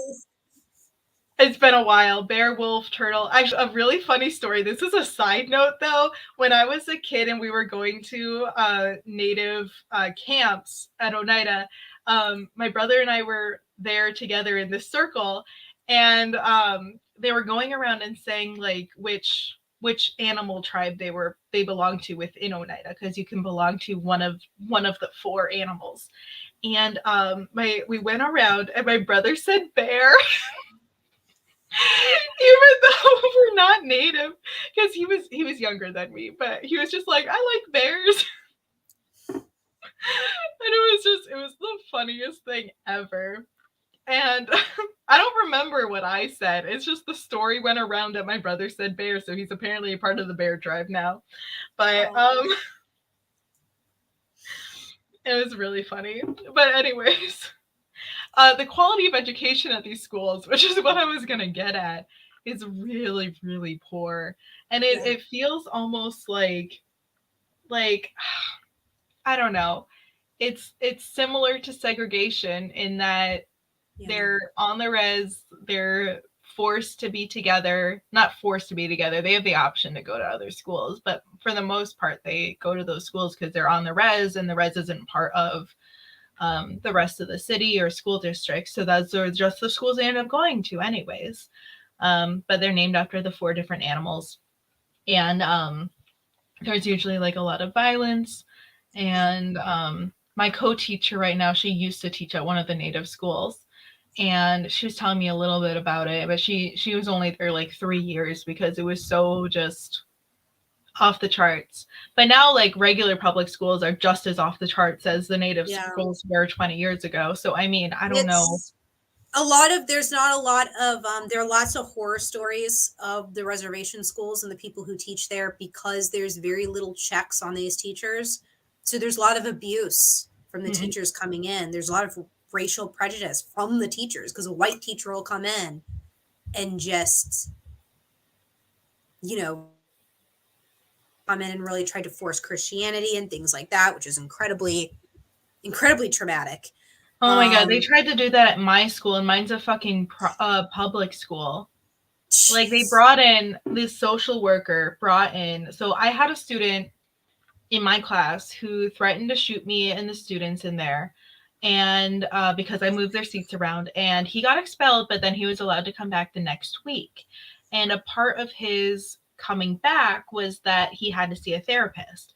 Well, he's not seeing a therapist. He's seeing these ultra Christian sound energy worker people, who the social worker recommended because she sees them for sound healing. And I'm saying it like this because you know that I'm also spiritual and in the craft as well. Yeah. And I'm saying it this way because I took one look at their pamphlet and their pictures, and I knew they were hoaxes. They were hoaxes. Yeah. They like ruined the energy in my co-teacher's room. They were trying to like undo or unblock her energy or something. And it was just like, she was thinking about, okay, so I have to back up a second. It's just so wild. And it hurts me so deeply. Because these people are profiting off of like these spiritualities and appropriating energy work and all this other stuff, and it's just ridiculous. That's horrible. But yeah, there needs to be better checks for sure on these people. Well, and like, so the social worker brings them in, and she's like, okay, let's do a workshop on how to diffuse like negative emotions. And I'm like, okay, so it's going to be like psychology based. And it was not psychology. It was casting a spell on the kid. What? No, we don't. That's what I told my co-teacher. And I wasn't there for the actual meeting. Otherwise, I would have gone ballistic on their asses. I'm swearing a lot. I don't do this at school, I swear. But like, it was, she was telling me about this. And literally, like, because I was sick that day. I called in sick because I had to take a COVID test. So I wasn't there for the meeting, and I wish I was, because I don't know what I would have done, Corey. I was so pissed though when I heard, like, I walked into her room the next day, and the energy in her room was just so negative and chaotic, and it was just like something bad happened in this room. And then I talked to her, and she was like on the verge of tears, and she felt like she was like coerced into having energy work done on her because she had been doing this stuff with the principal, because she had brought up some of the horrible things that were happening in our classes to the principal, and the principal reported her because she raised her voice at him and was swearing a little bit. And so she was kind of on their shit list. So she felt like she had to do this meeting or whatever. And a part of like what they were saying, like on their sheet or whatever, was like, I raise this kid's energy to 47,000 watts of God's white light. And by doing this, and then she was like, and then just move things around the room and you'll diffuse his negative energy and like cast it back on him. And I'm just like, scary stuff. I'm like, first of all, that's not how it works. Yeah. No kidding. And second of all, like, no, like, and then so the lady was like, she went up to my co-teacher and was like, okay, so like, think about somebody who's been affecting you. And she didn't say like a negative person, right? She just said somebody who's affecting you. And don't tell me. And then she started like plucking or like snapping or whatever around her, like trying to break apart the energy. And my co-teacher was like, well, I was thinking about someone positive, like a spiritual healer that has been helping me through the death of my mother. Okay, the good news is I don't think people like this are good enough to do any like severe damage to another practitioner. However, these people can really mess with ordinary people very badly because they're inviting things into spaces with no concept of what those things are. Right. Christian witches are a thing, and they can be just fine if they fully know what they're doing and they're very, very careful. These people clearly don't know what they're doing, and that is deadly because if you're also working with the Christian gods and you don't know what you're doing and you're trying to mix it, that's dangerous because a lot of the entities in Christianity are dangerous entities. Like, don't mess with that. Don't mess, not even touching on the egregores that Christianity has created because so many people believe in it that's kind of created a thought form in a way. Like, don't mess with that. No. Don't. And I told my co-teacher, I'm like, this is a part of like I've studied paganism. I've been a part of different groups and talked to different people about things and read books and whatever.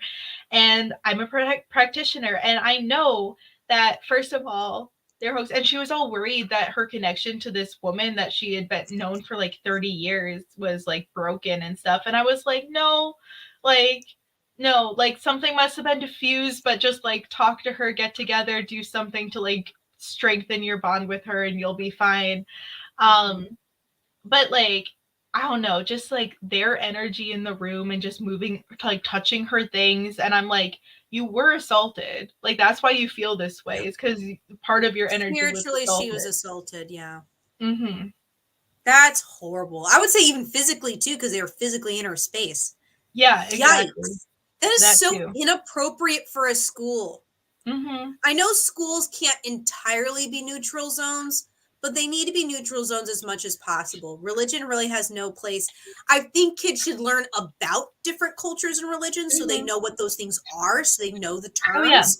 But they shouldn't be taught as truths in the classroom because that's for the child. Child needs to figure out what they believe on their own, and that's a personal journey for them.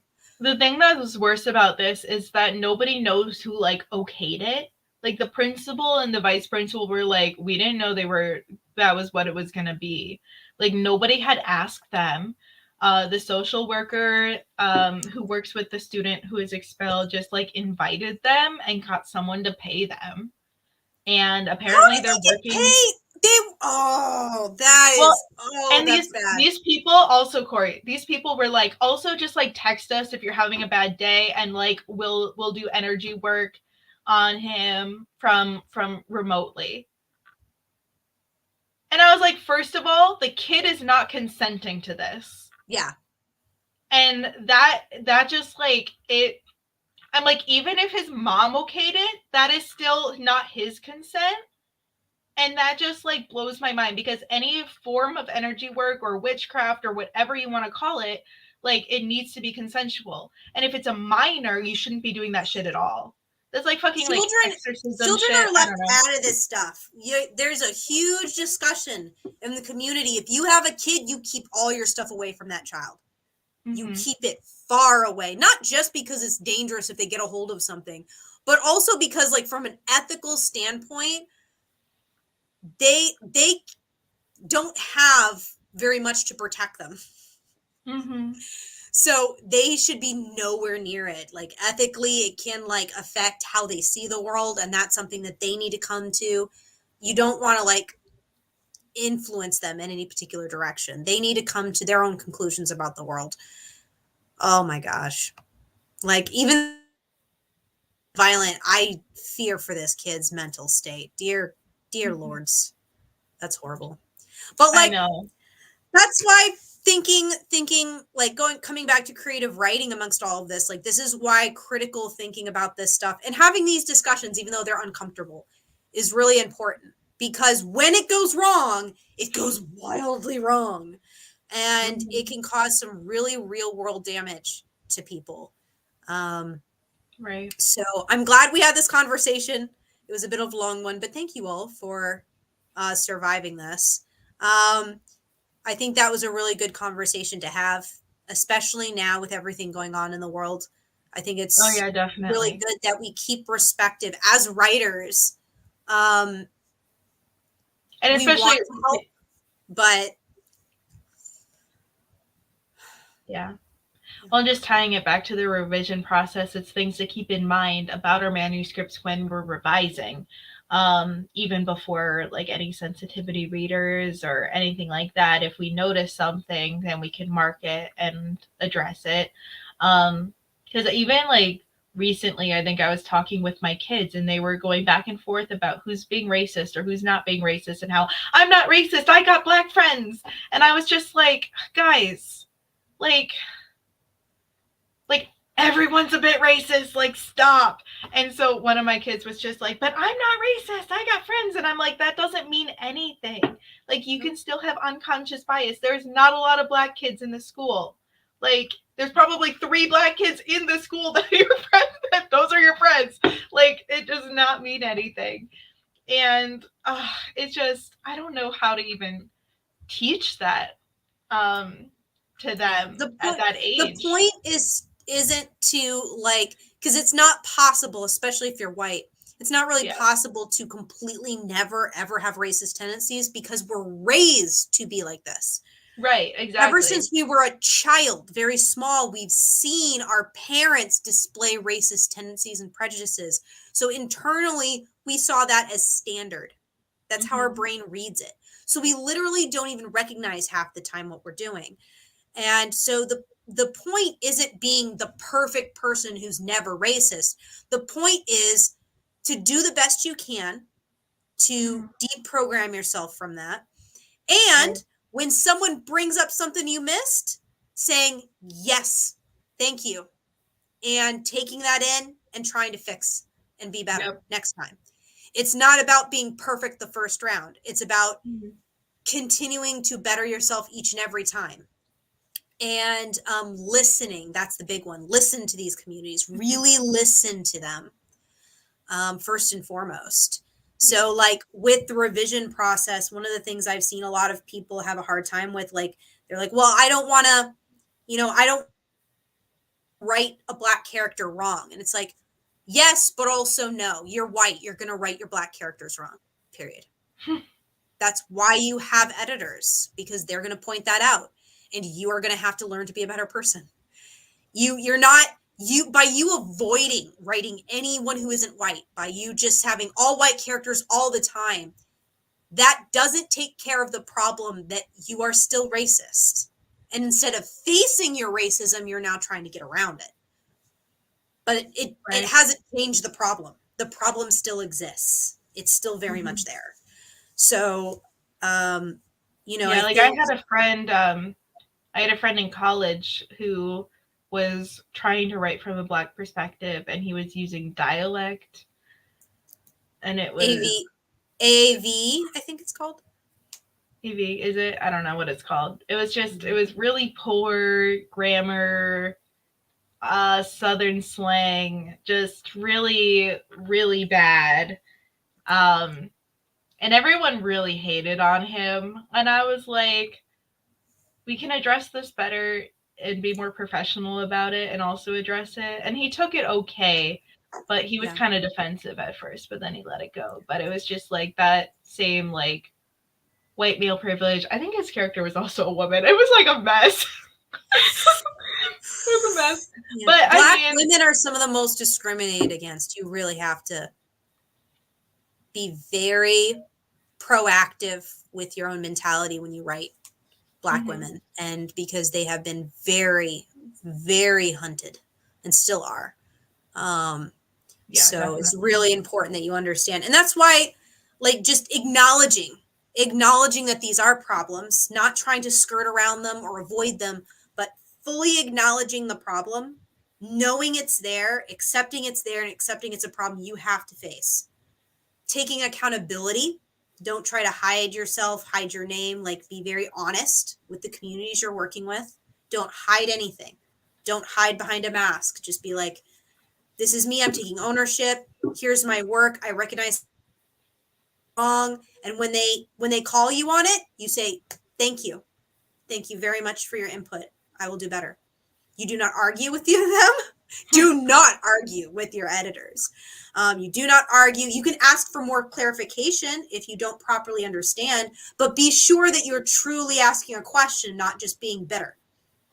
You do not ask in a disrespectful way. You ask like, hey, I'm not sure I completely understand your point about this page. You said it was problematic and I trust you. I trust your knowledge.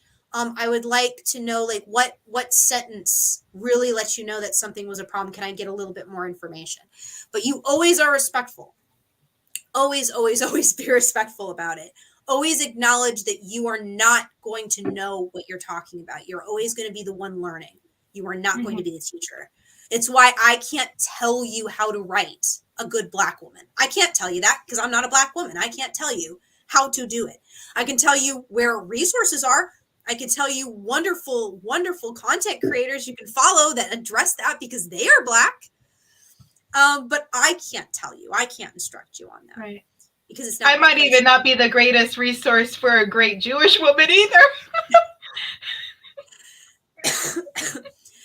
Well, you're a good resource for a Jewish woman who is read as white because that is your lived experience. You can speak on that exact experience. But if someone wanted to know what it was like for a Black Jewish girl, that's a totally different experience, and they need to talk to somebody else about that. And that is the hard part about being diverse in our writing is we will have to go this extra mile for this stuff. And I think for a lot of writers, they don't want to do that because writing's already hard. And I kind of get that. But at the same time, nothing's going to change if we keep ignoring the problem. If we keep sweeping the problem under the rug and pretending it doesn't exist, it will become worse over time. So I think it's important to talk about this stuff for sure, even though it's not the most pleasant thing to talk about. I think it's definitely really important that we talk about it and we acknowledge it. And on the plus side, I think the newer generations are doing a lot better at this than older generations. I think it's really cool that Avenger, thank you very much for listening and for acknowledging. And you weren't defensive. You didn't try to argue. You were like, yeah, I need to rethink this maybe. And I think that's really good. That's an excellent start. Honestly, it is. And I think the newer generations are more willing to do that, which is amazing. We have a lot more critical thought going on in the writing community. Like I remember writing communities from the early 2000s. We were not having these conversations back then. So I think if we want to get some positive out of some of the more serious stuff we've been talking about today, the positive thing is I do think that generally speaking, our communities are starting to ask better questions. I think we're having better conversations than we used to, which is good. So we're making some progress as a community. Slowly. It's hard. It's hard going. We've got a lot of stuff to address, but we're getting there. We're getting there. Just like with the revision in general. It's slow moving, but we're trying. We're trying. One step at a time, one scene at a time, one word at a time. Sometimes it be like that. Sometimes it's one sentence at a time. Sometimes I read a sentence and that was a sentence that was grammarly. That was grammatically correct. But it's stupid and you shouldn't have written it. That's sometimes how I feel. Like grammatically it's correct. Should it be here? Probably not. Probably not. Oh my goodness. So, oh my gosh. So talking about future, wrapping this stream up a little bit on what we plan to be doing over the next month, March. What's March looking like? So I'll start with you, Haley. What's March looking like for you? Let's go. March is going to be crazy wild for me. To be honest, I have a 1.5 week long road trip that I'm doing. I'm leaving this Saturday, so a week from yesterday. It should be really fun though. I'm hoping to vlog along the way and get some writing done on different hotels that I'm going to be stopping at. I'm really not looking forward to looking at my credit card though after this trip. I'm like, fuck me.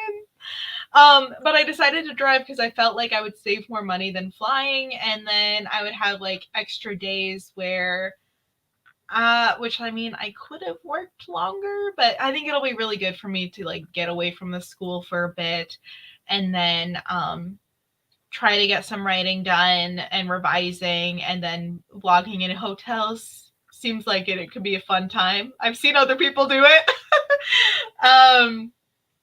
But yeah, so I'm splitting it up. So I'm going all the way down to Georgia. So it's about a 18-hour trek. That is a lot. Yeah, but I have a friend who started grad school in a different city in Georgia. So I'm going to take a little detour, which makes it like about 20 hours instead.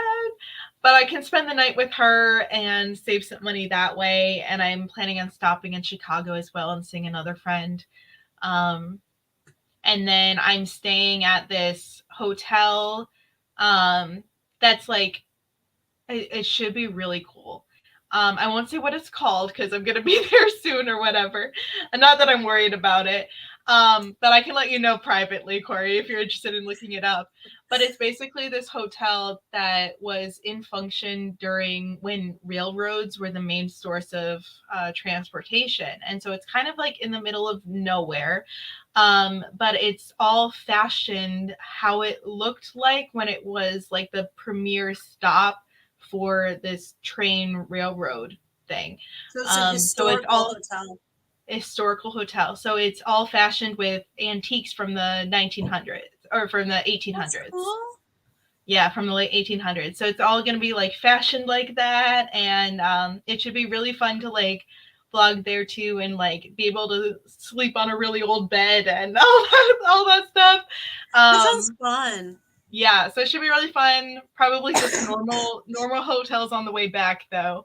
But I'm gonna try to stop along the way and do some fun things and maybe tour a couple places and make the most of it. If I'm gonna spend money, gotta spend it right, you know. And it's my first like big road trip too. I've never driven that long at any point, especially like just by myself. So it should be fun. A little nerve-wracking, not too bad. But I won't be back until probably the 16th of March. So it's taking up like the good chunk of the first 2 weeks of March. But hopefully I can get some work done in between, and then the wedding is that weekend, and then I'll be driving back and stuff. So that's my goal, at least, is to try to get things done. I would love to get through at least part 2, maybe. I'm almost to the end of part 1. I have 2 more chapters in part 1, and then I have part 2. So if I can get through part 2, which I already have stuff written for, so just be like reading and revising what I have, and maybe jumping ahead and writing a couple scenes, that would be pristine. But yeah, so then I'll come back. I have a couple more days in my long-term position. And then I think the teacher I'm subbing for is actually going to come back the week after. And so we might do a week where I might have some half days and things like that. So I should be able to get some more stuff done. Goal, I think, ultimately by the end of March is to try to get through part 3 of the book. So at least get most of that middle stuff done. Because then part 4 is like the climax and resolution kind of thing. At least that is the goal. We'll see what happens. But then I have spring break that I think the 28th of March through the first week of April. And so I should be able to get a lot of stuff. I don't think I have anything planned during spring break yet. So I feel like I can make up stuff then. And then I'm going back to my 3-day-a-week schedule at that point for work. Nice. So I'm excited for that. A little bit sad because I won't be able to make up all of the money that I'm spending on this Georgia trip. Yeah. That's gonna hurt a little bit for a while, but then it'll be fine. And then I'll have April to plan for my next project, and May I'm off to Colorado. So this is the busy month to try to wrap up this draft. I do not think I will be wrapping it up. I'll probably extend it to maybe I'm going to try through mid-April. if I could get it done. Well, I guess we'll reevaluate towards the end of March and see if I want to take a break, if I feel like I could handle outlining my next project and wrapping up this one at the same time or not. I'm usually not great about multitasking, but I was able to get through grad school stuff and some revision things and working. Right. So That's awesome. Yeah. I'm not horrible at multitasking. I just don't prefer it. It is very hard. It's very distracting. Yeah. So yeah, March seems to like it's going to be really busy. Like I think like realistically speaking, I think considering how long it takes, and I know the scenes I'm going to have to rewrite within the next couple chapters, I have to like completely redo an introduction, like change it. I had to take a character out entirely. So knowing that, like, realistically, I'm going to aim for like getting through chapter 5, I think. Like, which means that I'm not even going to get halfway through my book revision. But like, it'd be great if I could get beyond that. But if I'm being really realistic, because I know I have some pretty major scenes to rewrite between now and chapter 6, it might take me the next couple weeks to do that. So if I'm being realistic with myself, I don't think I can get very far beyond that. So I'm probably going to be like right about mid-March, probably around chapter 5, chapter 6 is where I'm thinking I'm probably going to end up. And then I'll take a break from the M.E.L project. And because I've got some real world stuff like contracting and stuff like that, I have to take care of here in Japan throughout April. And then in May, I'll pick up M.E.L again and just keep going. So yeah, I mean, I might try to do some like sprinting like streams. We were originally going to do that here in this one, but we got really sidetracked with topics, which is okay. We don't always have an opportunity to like discuss, like do discussion stuff on my channel like this. So that's fine. And it was really great talking to you guys. So that's awesome. But if you want more like productivity streams, he was in here earlier, like at the beginning of the stream, but Devin Cutting is really, really good. He's got entire playlists on his channel of live streams that are for productivity and stuff like that. If you guys do want to like start hashing stuff out. Haley also has about an hour and a half-ish that she does every couple days. So you can head over her channel and click those reminders so you're reminded. I believe it's 5 to 6 your time, which is Central time, we usually go to about 6:30, sometimes 7. I'm really bad at cutting it off after an hour. I feel like after an hour, I'm kind of like, well, we were talking and I feel like I need to finish this up. So we end up going like closer to 7, 6:30, 6:45 typically. So about an hour and a half, hour 45. I was getting really close to cutting it close to the amount of hours that I have on StreamYard for the free version. They were like sending me notifications being like, you might want to update your plan if you're streaming this much. But it's revamping like starting tomorrow, and I still have like 3 more hours that I can fill. So I'm good on time, but I was a little bit like, wait, what? But yeah, so it's Monday, Wednesday, Friday, 5 p.m. Central Time or 6 p.m. Eastern, 3 p.m. Pacific. I don't know about, I guess that would be like 8 a.m. your time. 8 a.m. my time, yeah. That's why I'm not always there. I usually wake up at about 9:30. Except for today, which I was kind of thrown off for today. No, you're good. You're good. But yeah, so we're taking it. This last week is going to be the last week, though, for a couple of weeks because, like I just said, like I'm going on that road trip, and I'm not going to be able to really stream from the road too much. Yeah. So I'm taking a break. I'm going to post a couple vlogs, though, or just videos in general during those 2 weeks. So I'm still going to have stuff on my channel. Just not streams for those 2 weeks, and then I'll be back to streaming through the end of March and April for Camp NaNoWriMo and stuff, which I'm not participating in, but I will host streams for. So if you are,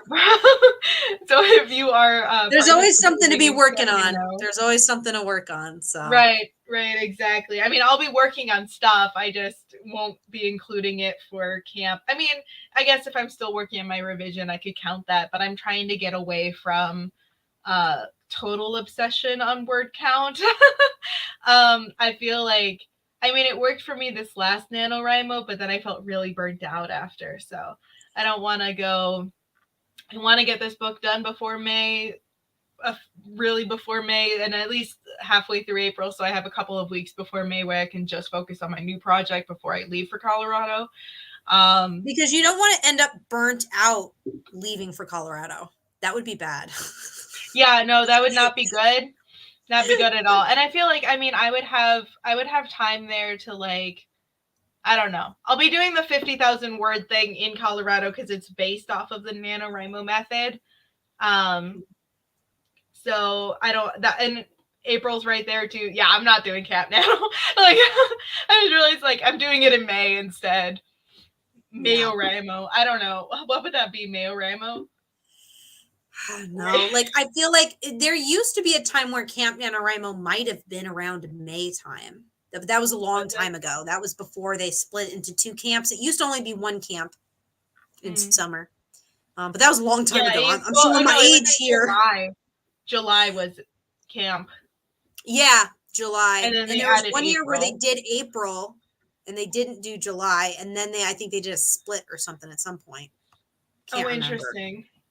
Yeah. But it was a long time ago. I had totally forgotten about camp in April until somebody mentioned it on one of my streams or something, that they were streaming for the first day or something. And I was like, oh my God, yeah, Camp NaNoWriMo, I forgot. Because I always did the one in July, or starting from 2016, I think I started. And so I started with the Camp NaNoWriMo back then, and that was always in July. And I think last year I might have done something for camp in April, but I don't remember. That's when I, well, in April of 2020, that's when I started my channel. So maybe I did do something for camp. Maybe that's why I started my channel then, was because they had camp then. I don't know. I'd have to look back at my old vlogs. I feel like they're so cringy though. Like, looking back, my vlogs are so much better now. We get better and better as we go. So yeah, it is what it is. Just the life of a content creator gets better. But yeah, so if you guys want more streams, definitely head over to Haley. She's going to have them a little bit more frequently than I will for over the next week. And then after that, we're going to have, I think we're going to go more, at least I will be going more for static videos. I know you're going to have some static videos in March as well. And maybe we might be getting back to a few live streams at the very tail end of March. Yeah. Maybe more like April, beginning of April, honestly.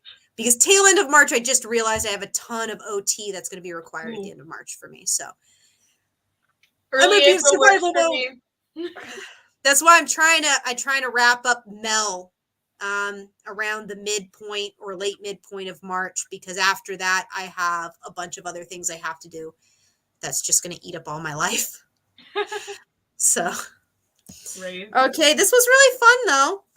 Kind of a serious topic today, but it was good. It was a good discussion. So thank you everyone to joining us, and thank you so much for joining me, Haley. I'm sorry I was late today, you guys. Thank you so much for joining. Please like and subscribe, hit the bell notification so you can be notified. And we'll see you guys next time. So see you. Bye-bye. Bye.